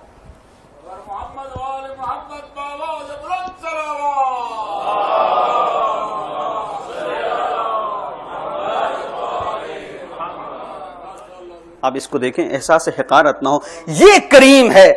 کریم پستیوں سے بہت دور ہوتا ہے، بلندیوں پر ہوتا ہے۔ بلندی کردار یہ ہے کہ دے بھی رہا ہے، اور یہ تو اہل بیت اطہار علیہ السلام کا خاصہ ہے، یہ کہیں اور آپ کو نہیں ملے گا کہ یہ بالکل سامنے کی چیز ہے کہ یہ ہمارے یہاں کا معاملہ ہے کہ اگر ہمارے یہاں کہتے ہیں کہ بھائی فلاں صاحب بہت کریم ہے، ہاں وہ دے دیتے ہیں، لیکن آپ جب ان کے یہاں جائیں، فرض کریں کسی کے گھر میں کوئی آئے اور آنے کے بعد، اور یہ ہمارے یہاں ہوتا ہے، عام طور پر ہوتا ہے، توجہ کیجیے گا، عام طور پر ہوتا ہے، جب کوئی سائل سوال کرتا ہے تو مثلا کوئی بڑے نے جا کر کچھ دے دیا، پھر ابھی کبھی ایسا بھی ہوتا ہے کہ آپ دو دوست ساتھ میں جا رہے ہیں، ایک راستے میں مانگنے والا آتا ہے، آپ کا ہاتھ پہلے چلا گیا جیب میں، آپ نے کچھ نکال کے دے دیا، تو اس کے بعد اس نے پھر ہاتھ پھیلایا تو وہ دوسرا والا یا تو خود کہتا ہے کہ بھائی دے تو دیا، اب مجھے دینے کی ضرورت نہیں ہے، یا اگر وہ نہیں کہتا تو آپ خود ہی کہتے ہیں کہ بھائی دے تو دیا، ساتھ ہی میں ہم لوگ۔ یعنی کرم یہ ہے کہ ہم ساتھ میں ہیں تو ہم نے دے دیا تو اب دوسرے کو دینے کی ضرورت نہیں ہے۔ اور اگر گھروں میں ہو تو اگر گھر میں کوئی بچہ بھی جا کے کسی فقیر کو کچھ دے دیتا ہے تو بڑا یہ نہیں سوچتا کہ اس نے بچے نے دیا ہے، بلکہ وہ کہتا ہے کہ بھائی مل تو گیا تمہیں، اب جاؤ، اب چھوڑو۔ یہ صرف گھرانے اہل بیت ہے، یہ صرف اہل بیت کے در کا فضل ہے، وہاں کا کرم ہے کہ جہاں پر، اور منزل یہ نہیں عزیزو، ہم اپنے یہاں جو دیتے ہیں جو کچھ ہوتا ہے اس میں سے کچھ دیتے ہیں، توجہ کیجئے گا، کچھ دیتے ہیں۔ وہ تاریخی منظر یاد کیجئے کہ جہاں پر پھر سورہ دہر نازل ہوتا ہے، سورہ انسان کہاں نازل ہوا ہے؟ وہاں نازل ہوا ہے جہاں کچھ نہیں دیا، جو کچھ تھا وہ دے دیا، اور جو کچھ دے دیا وہ کسی ایک نے نہیں دیا، جس طرح سے علی نے دیا ویسے ہی فاطمہ نے دیا، ویسے ہی حسن نے دیا، ویسے ہی حسین نے دیا، اور اتنا ہی نہیں، اپنی گھر کی کنیز فضہ کو اتنا صاحب کرم بنا دیا کہ جیسا کرم ان کے اندر ہے ویسا گھر کی کنیز فضہ کے اندر ہے۔ ہر ایک گھر کے فرد نے دیا، اور کسی نے یہ نہ کہا کہ ہم تو دے چکے تھے، دوسرے سے لینے کی ضرورت نہیں ہے۔ اس کا مطلب یہ ہے، یہ دنیا کا کرم ہے کہ ایک بار دینے کے بعد سائل کی طرف نہیں دیکھا جاتا۔ یہاں منزل یہ ہے، سائل جتنی بار آتا ہے اتنی بار دیا جاتا ہے، جتنے گھر کے ممبر ہیں ہر ایک دیتا ہے۔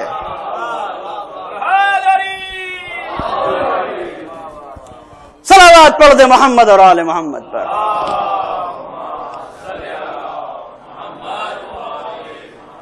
یہ کرم ہمیں کہیں اور نہیں نظر آئے گا، یہ اہل بیت کا خاصہ ہے۔ اور اسی لیے آپ دیکھیں کہ جو الگ الگ یہ بارگاہیں ہیں، الگ الگ بارگاہیں، ہم بی بی معصومہ کے یہاں جاتے ہیں وہاں سے کچھ مانگتے ہیں، امام رضا کے یہاں جاتے ہیں وہاں سے کچھ مانگتے ہیں، حضرت ابو الفضل عباس کے یہاں سے، ہر ایک جگہ سے ہمیں ملتا ہے۔ کوئی یہ نہیں کہتا کہ وہاں سے لے تو لیا، فلاں سے بھی تو تم کربلا سے ہو کے آ رہے ہو، نہیں عزیز، اور نہ ہمارے وجود کے اندر ہے۔ ہمیں بھی یہ پتا ہوتا ہے کہ چاہے جتنا مل جائے لیکن ان کے پاس آئیں گے تو یہ نہیں دیکھنے والے تمہارے پاس کیا ہے، یہ دیکھیں گے تم نے سوال کیا کیا ہے۔ یہ ان کا کرم ہے۔ اور پھر اس کرم کو اگر آپ دیکھیں تو مختلف زندگی کے، آپ کی زندگی کے جو مختلف پہلو ہیں اس میں یہ کرم نظر آئے گا۔ امام رضا علیہ السلام کے سلسلے سے خاص طور پر ملتا ہے کہ جہاں کریم اہل بیت امام حسن مجتبی علیہ السلام سے کسی نے سوال کیا کہ آپ کی نظر میں کرم کسے کہتے ہیں؟ یہ ہمارا کرم ہوتا ہے کہ جہاں پر سائل سوال کرتا ہے تو دیتے ہیں۔ امام نے فرمایا کہ کریم وہ ہے ایتا قبل السوال، سوال سے پہلے دے دیا جائے۔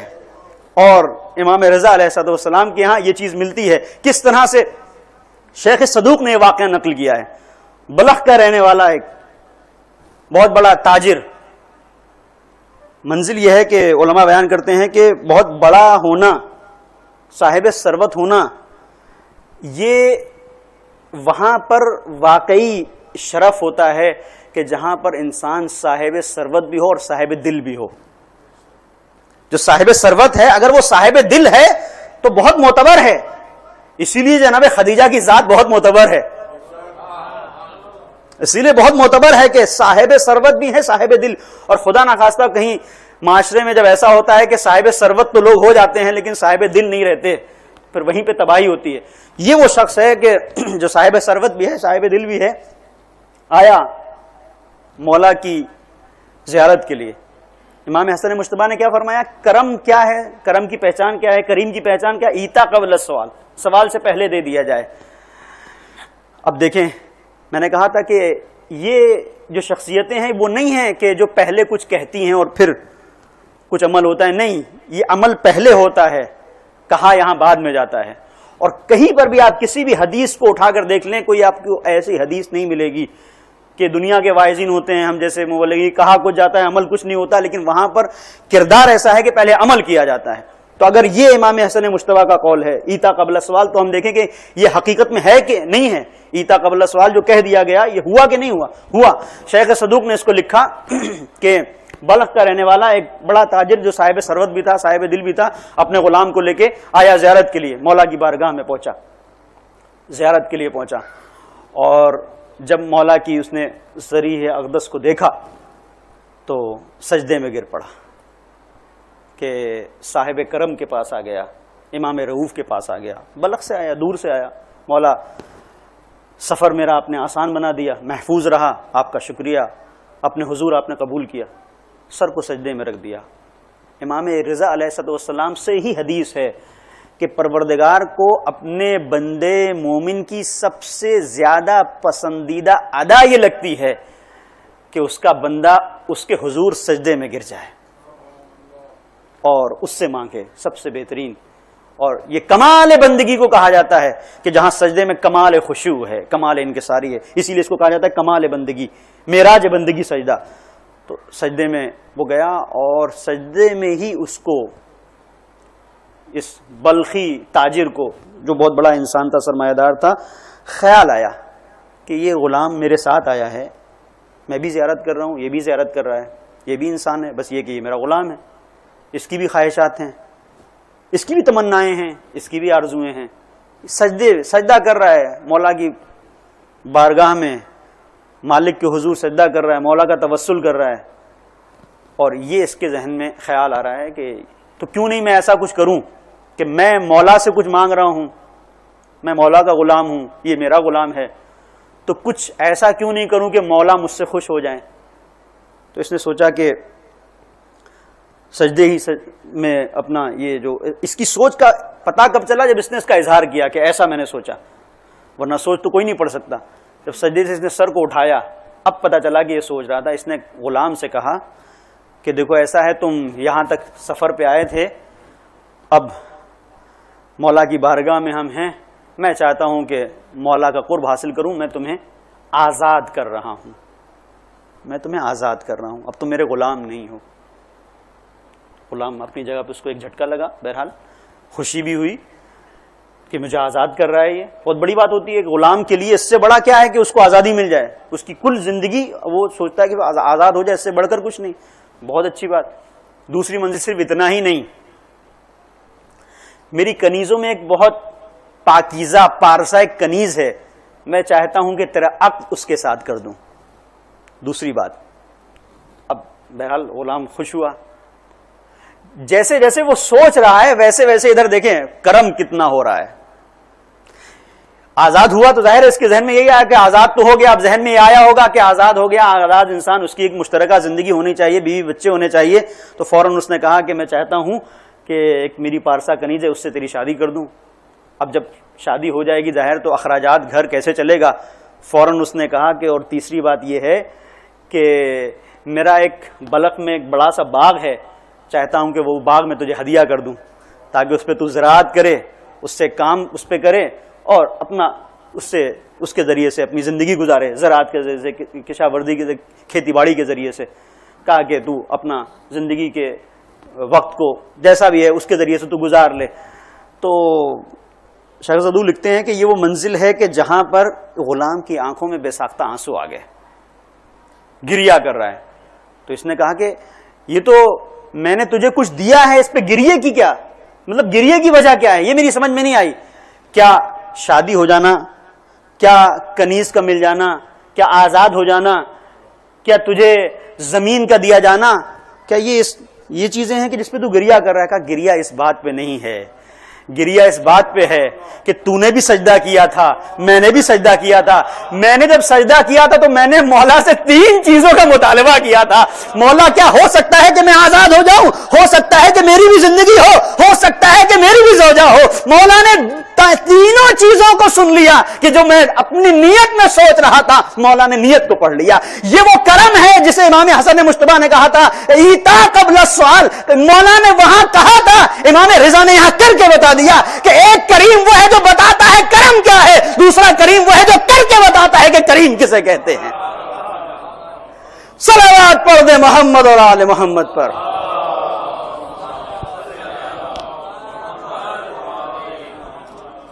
آپ دیکھیں کہ پھر کتنے کریم آقا کے پاس آپ ہیں، کتنے کریم آقا کے پاس ہیں. اور عزیزوں یہ بڑی منزل ہے کہ ہم ان سے وابستہ ہیں، یہ بہت بڑی منزل ہے کہ ہم ان سے وابستہ ہیں. کہ آپ اگر امام رضا علیہ السلام کے خاص طور پہ حرم میں جائیں اور وہاں پہ جو خادمین ہیں ان کے ہاں آپ کو ڈائریاں ملیں گی، بڑے بڑے دفاتر ملیں گے، دفتر، ان میں واقعات درج ہیں. ان واقعات کو کبھی انسان دیکھے، حیرت انگیز چیزیں وہاں پر آپ کو ملیں گی. کہ انہی میں سے ایک یہ ہے کہ ایک نجس العین جانور مولا کے دربار کے اندر نہیں، باہر کھڑا ہوا ہے، اور ایک شخص، ایک عارف زیارت کے لیے آئے ہیں، اور ان سے کہا جاتا ہے کہ جاؤ ہمارے حرم کے باہر جاؤ. باہر ایک بے زبان جانور تمہارا انتظار کر رہا ہے. پریشان ہیں، وہاں پہنچے، دیکھا کہ ایک جانور ہے، اور وہ چل دیا تو سمجھ گئے کہ کوئی اشارہ ہے. گیا تو ایک جگہ پر ایک گٹر تھا، وہاں پر اس جانور کا بچہ پھنسا ہوا تھا. سمجھ گئے کہ یہ اس طرح سے ہمارے ذریعے سے کام لینا چاہا ہے. تو یہاں پر ایک استاد ہیں ہمارے، وہ کہتے ہیں کہ مولا ایک نجس جانور کا بچہ اگر کہیں پھنس گیا تو آپ کے کرم کو گوارا نہ ہوا. ہم مانتے ہیں کہ ہماری روح نجس ہے، لیکن ہم نجس العین تو نہیں ہیں، ہم بھی اس دنیا کے مادیت کے گٹر میں پھنسے ہوئے ہیں. مولا ہمیں بھی آپ سہارا دے دیجئے. اس لیے کہ مولا نے جس نے بھی تڑپ کے مولا سے مانگا ہے، مولا نے اسے عطا کیا ہے. اور انہی میں سے ایک استاد ہیں انجوی نجاد، انہوں نے ایک واقعہ نقل کیا ہے کہ ظاہراً شاید یہیں پر یا میں نے کسی اور مقام پہ اس کو عرض کیا ہے کہ حرم کے مختلف جو صحن بنے ہیں، اس میں کسی صحن کی جب تجدید کاری ہوئی تو اس تجدید کاری میں ایک آسٹریلیا کا ایک انجینئر تھا، جس کا جو تخصص تھا، جو اس کی مہارت تھی، وہ گیٹ بنانے میں تھی، دروازے بنانے میں تھی. تو بہرحال وہ بھی آیا تھا، اس کو بھی ہائر کیا گیا تھا.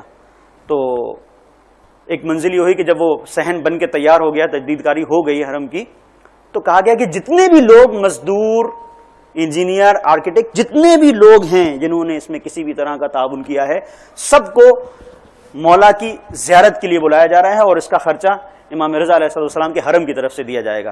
تو لکھتے ہیں کہ اس شخص کو بھی بلایا گیا جو ظاہراً اہل کتاب ہے، یا عیسائی ہے یا یہودی ہے، مسلمان نہیں ہے.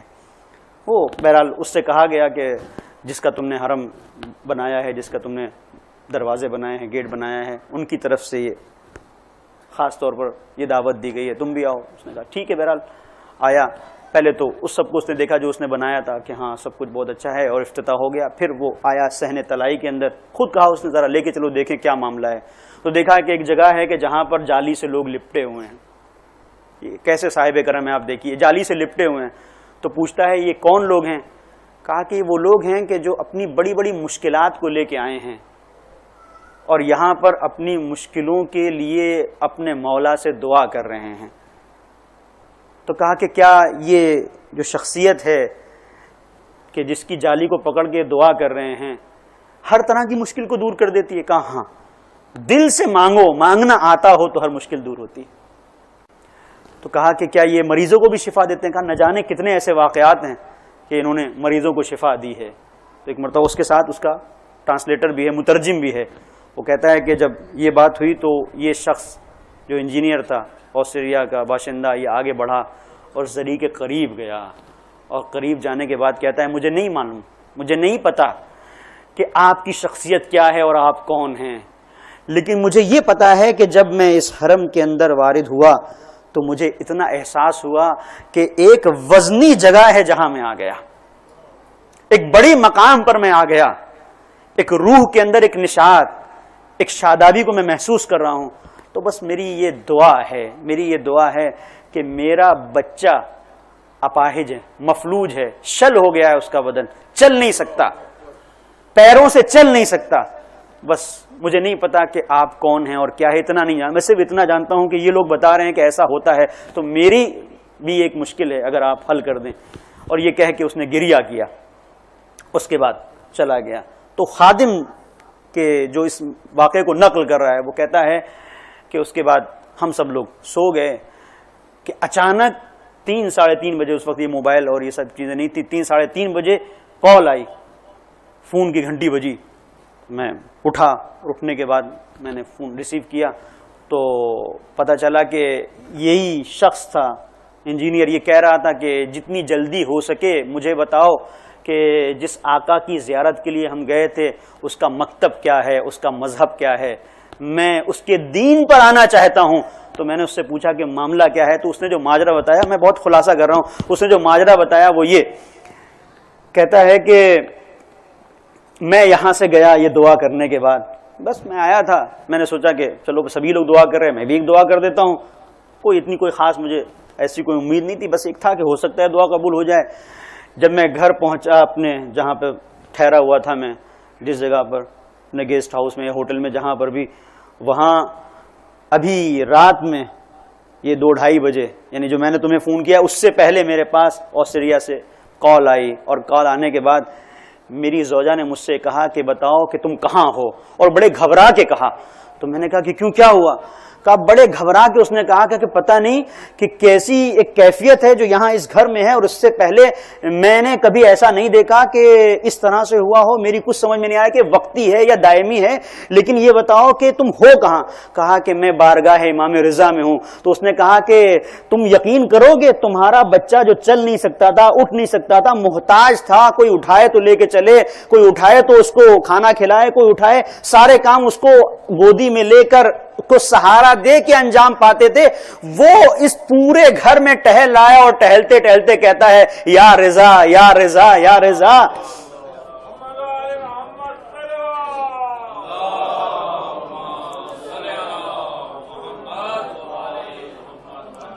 اب اسے تعجب ہوا کہ ظاہر ہے کہ میں جانتا ہوں کہ امام رضا کون ہے, اسے کیا پتا جو میری زوجہ ہے وہ آسٹریلیا میں ہے, اور بچے کو کہاں سے پتا. تو اس نے پوچھا کہ ہوا کیا, تو بچے نے کہا کہ رات کے تیسرے پہر ایک شخص, ایک نورانی شخصیت میرے سامنے آئی اور سامنے آ کے مجھ سے کہا کہ کھڑے ہو جاؤ. میں نے کہا کہ میں کھڑا نہیں ہو سکتا, میرے پیر کام نہیں کرتے. کہا کہ میں کہہ رہا ہوں کھڑے ہو جاؤ, اور انہیں ہاتھ پکڑ کے مجھے اٹھایا اور مجھ سے کہا کہ میں رضا ہوں, مجھے رضا کہتے ہیں. صلوات پڑھ دے محمد اور آل محمد.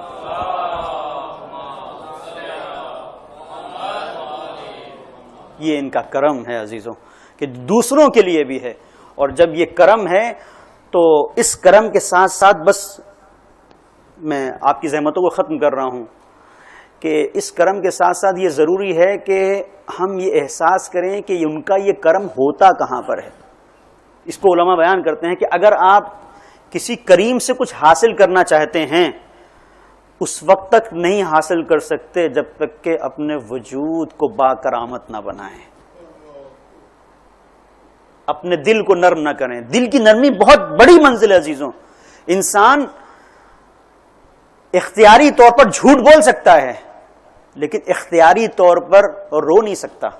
وہ ایک الگ بات ہے کہ مگرمچھ کے آنسو, یعنی جو آنسو جذبات کی عکاسی کرے وہ نہیں نکال سکتا, بے ساختہ نکلتے ہیں. لہٰذا بہت سارے ایسے لوگ ہوتے ہیں کہ جہاں آنسو نہیں نکل پاتے. اور اسی لیے عرفاء نے اس چیز کو بیان کیا ہے کہ جب آپ حرم میں کسی جاتے ہیں اور جانے کے بعد جب آپ حرم میں اذن دخول مانگتے ہیں تو کیسے آپ کو پتہ چلے کہ اجازت مل گئی کہ نہیں. اتاذنوا لان ادخل هذا البيت جو آپ کہتے ہیں, کہ میں کیا آپ اجازت دیتے ہیں مولا داخل ہو جاؤں؟ تو یہ آپ نے کہا کیسے پتا چلے کہ آپ کو اجازت ملی کہ نہیں ملی؟ تو رفع بیان کرتے ہیں کہ دیکھو کہ تمہاری آنکھوں میں آنسو آئے کہ نہیں. اگر آنسو آ گئے تو اجازت مل گئی. اب سوچیں تو کتنی بار ہم جاتے ہیں آنکھوں میں آنسو نہیں آتے، بغیر اجازت کے ہم جاتے ہیں. کتنی جگہ ایسا ہوتا ہے، اور کتنی بار ایسا ہوتا ہے کہ آنسو ہوتے ہیں. اور یہ بہت بڑی چیز ہے. ایک بہت بڑا انسان، بہت بڑا تاجر آتا ہے زیارت کے لیے مولا کی، ایک آنسو نہیں بہتا، زیارت کر رہا ہے، پریشان ہے، چلا گیا جا رہا تھا، فلائٹ تھی اس کی، اس نے دیکھا کہ ایک غریب انسان ایک گاڑی کو لے کے اپنی منزل کی طرف جا رہا ہے، بوجھ گاڑی کا بہت زیادہ ہے، کھینچ نہیں پا رہا ہے. وہاں پہ پہنچا اور پہنچ کے پوچھتا ہے کہ کیا معاملہ ہے بھائی، یہ اتنا زیادہ بوجھ کیوں لے کے جا رہے ہو؟ تو اس نے کہا کہ یہ بوجھ اگر نہ اٹھاؤں تو میری زندگی کا بوجھ نہیں اٹھ سکتا، بہت ساری زندگیاں مجھ سے وابستہ ہیں. تو اس نے کہا کہ اچھا چلو میں تمہارا انتظام کرتا ہوں. اس کو دوسری گاڑی پہ لدوا کے وہاں تک پہنچاتا ہے، اور پھر جب آگے کی معلومات کرتا ہے تو پتہ چلتا ہے کہ اس شخص کی ایک جوان بیٹی ہے. تو سوچتا ہے جب میں مولا کی زیارت کے لیے آیا ہی تھا، ٹھیک ہے کہ وہاں پر ایک دل کے اندر کیفیت پیدا نہیں ہوئی اور کوئی ایسی بات دل کے اندر پیدا نہیں ہوئی کہ جہاں مجھے لگے کہ میری زیارت ایک واقعی زیارت ہو رہی ہے، کوئی رقت آئی ہو، کچھ گریہ آیا ہو، کچھ گناہ یاد آئے ہوں، کوئی مولا کا فضل و کرم یاد آیا ہو، کچھ بھی ایسا نہیں ہوا. تو کہتا ہے کہ میں نے سوچا کہ چلو یہی کام کر دیتے ہیں، پیسہ تو ہے ہی میرے پاس، چلو اس کے بچی کے جہیز کا انتظام کر دیتے ہیں. اس نے نہ صرف جہیز کا انتظام کیا، رشتے کا انتظام، اور پھر جو بھی اس نے اس کو بہرحال وہاں سے خوش کر کے پلٹا. جب خوش کر کے پلٹا تو اسے احساس ہوا کہ اب یہ منزل ہے کہ میں جا تو رہا ہوں واپس، لیکن ایک کیفیت میرے وجود کے اندر آئی ہے، تو کیوں نہ چلوں ایک زیارت اور کروں. اب جو آتا ہے تو جیسے ہی دروازے پر آتا ہے اشک اس کے ایسے جاری ہو رہے ہیں جیسے برسات ہے. تو اس کا مطلب کیا ہے؟ نہیں پتا یہ چلا کہ انسان اگر واقعی کہیں پر کرم کرے، کہیں پر فضل کرے، کسی مصیبت زدہ کا ہاتھ تھام لے، کسی کی مشکل میں کام آ جائے اور اس کے بعد آئے اگر اس در پر، تو اس در سے پھر عطا ہوتی ہے. اور بس عزیزوں یہ رخ ہے، اور یہ بہت بڑی منزل ہے کہ جہاں سے ہم اس در سے وابستہ ہیں. بہت بڑی بات ہے، چونکہ اس کے علاوہ اگر آپ غور کریں گے کچھ بھی نہیں. میں نے کسی مجلس میں اس کو عرض کیا تھا کہ بس حساس مرحلہ ہے، بس اس کو تھوڑی سی توجہ سے سن لیں، اور دل میں آپ بھی اور میں بھی دعا کریں کہ مولا آپ تو دلوں کی کیفیت کو جانتے ہیں. آپ اس دنیا، فریبی دنیا، اس میں ٹوٹتے ہوئے رشتوں کو، اس میں مفاد پرستی کو، ان ساری چیزوں کو آپ دیکھ رہے ہیں. مولا ہمارے دل کو بس ایسا بنا دیں کہ یہ دل آپ کے اشاروں کو تلاش کرے کہ آپ کیا چاہتے ہیں. اس لیے کہ سب سے بڑی چیز یہی ہے ہمارے پاس، اس سے بڑھ کے کچھ نہیں ہے. کہ جہاں استاد قراتی نقل کرتے ہیں کہ میں حج پر گیا، توجہ سے سنیے گا، بس اس واقعے کے بعد میں کچھ بیان نہیں کروں گا، بس دعا ہے. حج پہ گیا میں، اور مجھ سے ایک منسٹر نے کہا کہ ایک واقعہ ہے جو کسی کے ساتھ ہوا ہے، فلاں شخص کے پاس تم جاؤ، اس سے زبانی واقعہ سنو کہ اس کے ساتھ کیا ہوا. یہ مفسر قرآن ہیں، یہ قرآن کا درس دیتے ہیں، یہ عقائد کا درس دیتے ہیں، ٹیلی ویژن پہ ان کے پروگرام آتے ہیں. کہتے ہیں کہ ٹھیک ہے، میں نے سوچا جاؤں گا. اتفاق سے وہ شخص حجی پر مل گیا، میں اس کے پاس گیا. میں نے کہا تمہارے ساتھ کوئی ایک انہونی واقعہ ہوا ہے، کوئی حادثہ ہوا ہے، کیا تم مجھے بتا سکتے ہو؟ کہا کہ نہیں، جانے دو، نہیں بتانا چاہتا، تلخ اپنی یادوں کو نہیں کرنا چاہتا، پریشان ہوں میں، مت پوچھیے آپ. کہ نہیں مجھے بتاؤ. کہا کہ اچھا ٹھیک ہے، چونکہ آپ خادم قرآن ہیں تو آپ کو بتا رہا ہوں، چونکہ میرے واقعے کا تعلق قرآن سے ہے. کہتا ہے کہ میں مریض ہوا، مرض نے شدت اختیار کی، اور ایک منزل وہ آئی جب مجھ سے کہا گیا کہ بس اب سامان سفر تیار کر لو، اس دنیا میں اب تمہیں نہیں رہنا ہے، تمہاری تقدیر موت ہے، تمہیں اپنے رب کی بارگاہ میں جانا ہے، اپنے رب کی بارگاہ میں جانا ہے، تیار ہو جاؤ. کہتے یہ وہ منزل تھی کہ سب میرے اہل خانہ میرے اطراف میں کھڑے ہوئے تھے، اور میں سب کی آوازوں کو سن رہا تھا کہ وہ دیکھ رہے تھے حالت اعتذار میں. حالت اعتذار ایک سخت منزل ہوتی ہے، اور ہم سب کے ساتھ ہونا ہے. عزیزوں اس وقت کو انسان یاد کرے اور اپنے اس کریم امام کے کرم کو یاد کرے جس نے کہا ہے کہ جو بھی میری زیارت کے لیے آتا ہے میں 3 مقامات پہ اس کی زیارت کے لیے آتا ہوں. امام رضا علیہ السلام فرماتے ہیں پہلی منزل جب اس کا دم نکل رہا ہوتا ہے تو میں آتا ہوں, دوسری منزل قبر میں آتا ہوں, تیسری منزل صراط پہ آتا ہوں. کتنا کریم ہے, کرم کو بیان کر رہا ہوں, کتنا کریم ہے کہ اگر ایک بار زیارت کے لیے گئے 3 جگہوں پر آتا ہے. نقل کرتے ہیں کہ بس ایک منزل وہ آئی کہ میری روح قبض ہو گئی, سخت کیفیت تھی, اور اس کے بعد مقام وہ تھا کہ فرشتوں نے حساب کتاب کرنا شروع کیا. تو اب میں مطمئن تھا کہ میں نے نمازیں پڑھی تھیں, روزے رکھے تھے, حج بھی کیا تھا, خیرات بھی کی تھی, لوگوں کے کام بھی آیا تھا. اس سے پوچھا کہ ہاں تمہارے پاس کیا ہے, کیا لے کے آئے ہو؟ کہا نمازیں ہیں. کہا قبول نہیں ہے. روزہ وہ بھی قبول نہیں. حج بھی قبول نہیں ہے. زکوٰۃ دی تھی میں نے, زکوٰۃ بھی قبول نہیں ہے. لوگوں کا سہارا بنا تھا, وہ بھی قبول نہیں ہے. قرض دیا تھا, لوگوں کو قرض دیا تھا, نہیں وہ بھی قبول نہیں ہے. میں نے نہ جانے کتنی لڑکیوں کی شادیاں کروائی تھی, جہیز دیا تھا, نہیں وہ بھی قبول نہیں ہے. جتنی باتیں یہ جذبات میں, فرط جذبات میں, شدت کے ساتھ غم و اندوہ کے عالم میں چیخ چیخ کے کہہ رہا ہے یہ کیا تھا, یہ کیا تھا, ہر بات کو وہ کہہ رہا ہے. تعلیم کا انتظام کیا تھا, یتیموں کے کام آیا تھا, جو کچھ بھی کہہ رہا ہوں کا کچھ بھی قبول نہیں, کچھ بھی قبول نہیں. اور یہ وہ منزل تھی کہ مجھ سے کہا گیا کہ یہ دیکھو تمہارے نامہ اعمال. اب جو میں نے اپنے نامہ اعمال کو دیکھا تو وہ منزل قرآن کی آیت ہے یا ویلتا, کہ جہاں پر قرآن کہہ رہا ہے کہ وہ منزل کہ جہاں لا یغادر صغیرتن ولا کبیرتن الا احصاہا, کہ جہاں ہر چھوٹے چھوٹے گناہ کو لکھ لیا جائے گا. اور اب یہ دیکھ رہا ہے کہ جہاں جتنی بھی عبادتیں ہیں سب ضائع ہو گئیں اور صرف میرے نام اعمال میں گناہ ہیں. اس کو ستایا تھا, اس کا حق مارا تھا, یہاں پر یہ ظلم کیا تھا, یہاں پر یہ کیا تھا, یہاں پر یہ کیا تھا, یہ غیبت کی تھی, یہ فلاں کو پریشان کیا تھا. یہ ساری چیزیں وہاں پر نقل ہیں, اور جو میری اچھائیاں ہیں کچھ بھی نہیں. اب یہ وہ منزل ہے کہ قرآن نے اس کو کہا کہ وہ مقام کہ جہاں پر مجرمین یہ کہیں گے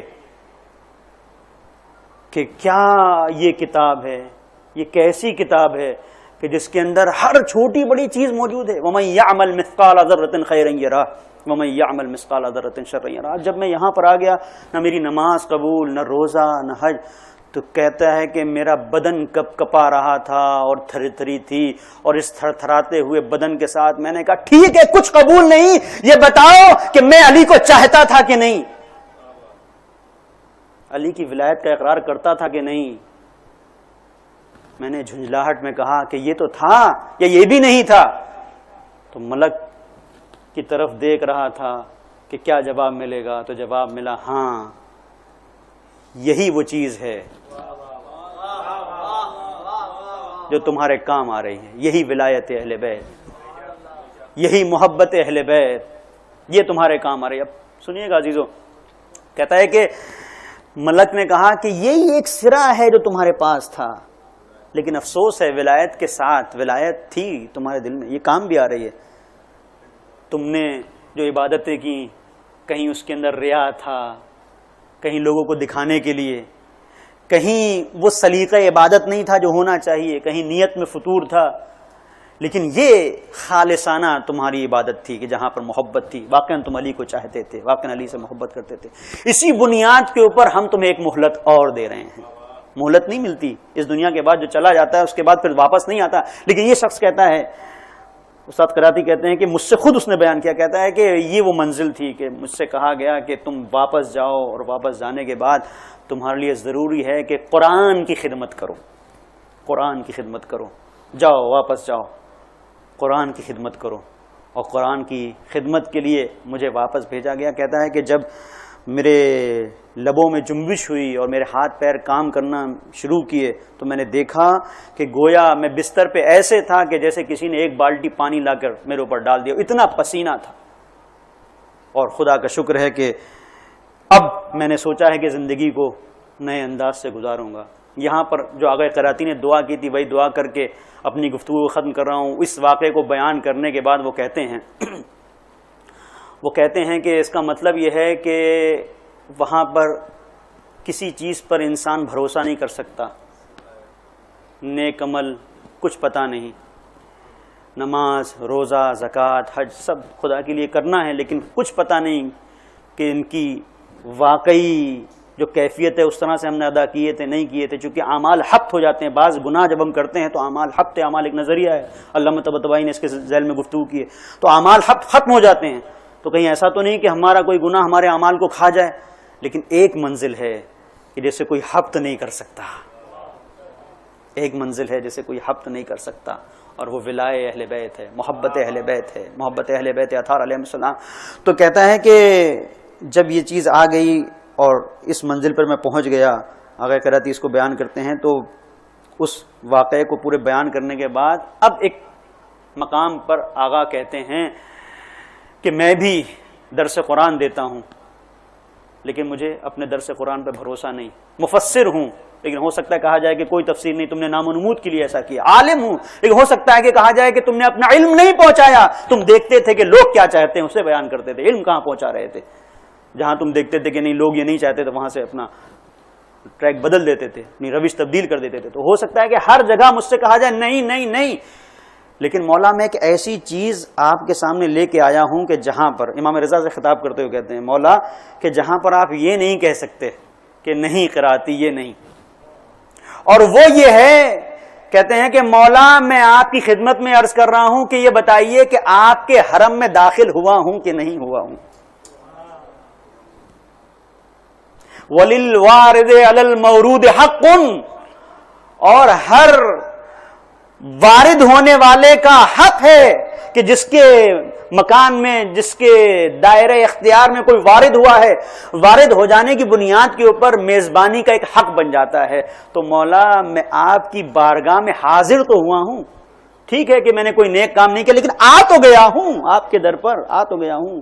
عزیزوں یہ ان کے الفاظ نہیں، یہ ہم سب کی ترجمانی ہے۔ مولا ہم کچھ بھی نہیں ہیں لیکن آج آپ کے ذکر میں بیٹھے تو ہیں، اس جشن میں حاضر تو ہیں، آقا آپ کی خدمت میں حاضر تو ہیں، آپ سے محبت تو کرتے ہیں۔ مولا جو ان کے جملے ہیں، کہتے ہیں کہ ہم نے دیکھا ہے کہ پانی جو جاتا ہے باغوں میں جو پانی جاتا ہے تو ہم نے دیکھا ہے کہ جہاں صاف پانی ہوتا ہے وہیں کچھ گندا پانی بھی چلا جاتا ہے، مٹیالہ پانی بھی چلا جاتا ہے جو بہت صاف اور پاکیزہ نہیں ہوتا، لیکن جب باغ میں پہنچ جاتا ہے تو باغ کی ذات کے اندر یہ اکسیر ہوتی ہے کہ وہی پانی جو مٹیالہ ہوتا ہے، گندا ہوتا ہے، جب ایک پودے کے اندر جاتا ہے تو پھول بن کے نکھرتا ہے۔ مولا ٹھیک ہے کہ ہمارا وجود پلید ہے، ہمارا وجود مٹیالہ ہے، ہمارا وجود اس لائق نہیں کہ ہم آپ کے سامنے کچھ عرض کر سکیں، لیکن آپ کے گلشن حیات میں تو آ گئے ہیں۔ مولا آپ کے حرم میں اگر ہم داخل ہو گئے ہیں تو کیا آپ ایسا کرم نہیں کر سکتے کہ ہمارے وجود کو پھول جیسا بنا دیں؟ مولا اگر آپ کا کرم ہو جائے تو جس طرح سے یہ پانی جاتا ہے اور اس کے بعد باغ کی خصوصیت یہ ہے کہ اسے اپنے گلشن میں پھول کی طرح کھلا دیتا ہے، ہمارے وجود کو بندگی کے پھولوں کی طرح کھلا دیجیے۔ پروردگار کی بارگاہ میں مالک تجھے واسطہ محمد و آل محمد کا اس مولود کے صدقے میں ہمیں شعور حیات، شعور بندگی عنایت فرما۔ میرے مالک تجھے واسطہ محمد و آل محمد کا جہاں جہاں بشیان حیدر کرار ہیں ان کی جان، ان کی مال، ان کی عزت اور آبرو میں حفاظت فرما۔ پروردگار واسطہ محمد و آل محمد کا مقامات مقدسہ، مشاہد مشرفہ کی حفاظت فرما، جو افراد بھی ان کی حفاظت پہ معمور ہیں پروردگار ان کی حفاظت فرما۔ میرے مالک تجھے واسطہ محمد و آل محمد کا تیرے علی کے چاہنے والوں پر جہاں جہاں بھی عرصہ حیات تنگ کیا جا رہا ہے پروردگار ظالمین کو نست و نابود فرما۔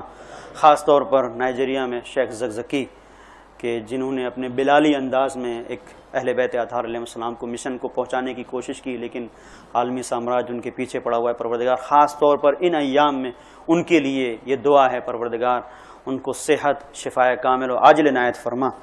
پروردگار واسطہ محمد و آل محمد کا مراجع کرام، علماء اعظام کا سایہ ہمارے سروں پر قائم و دائم رکھ۔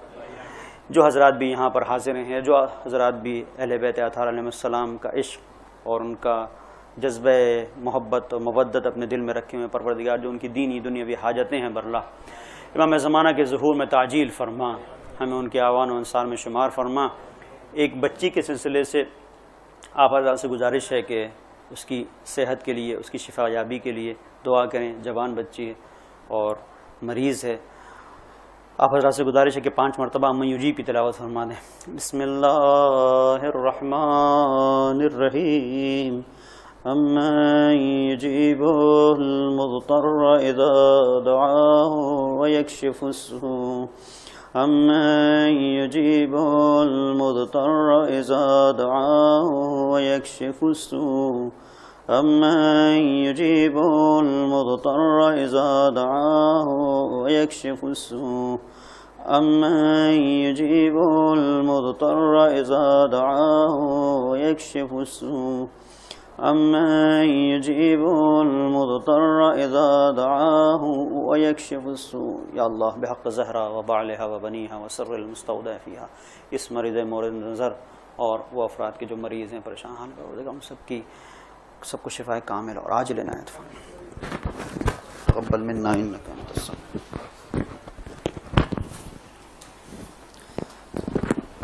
بسم اللہ الرحمن الرحیم. اللهم كن لوليك الحجة ابن الحسن صلواتك عليه وعلى آبائه في هذه الساعة وفي كل ساعة وليا وحافظا وقائدا وناصرا ودليلا وعينا حتى تسكنه أرضك طوعا وتمتعهم فيها طويلا برحمتك يا أرحم الراحمين.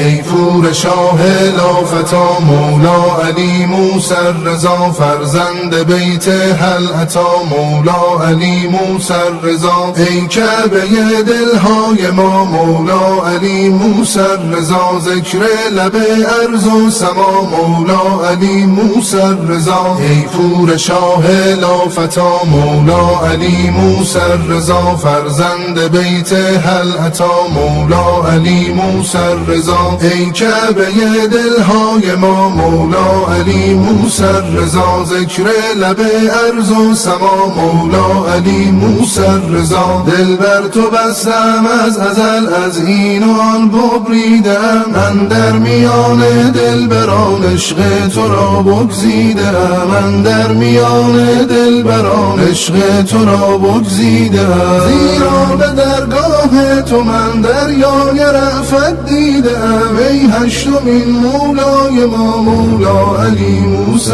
رضا. ای پور شاه لافتا مولا علی موسی رضا، فرزند بیت هل عطا مولا علی موسی رضا. ای کعبه دلهای ما مولا علی موسی رضا، ذکر لب ارض و سما مولا علی موسی رضا، مولا علی موسی رضا، مولا علی موسی رضا، مولا علی موسی رضا، مولا علی موسی رضا.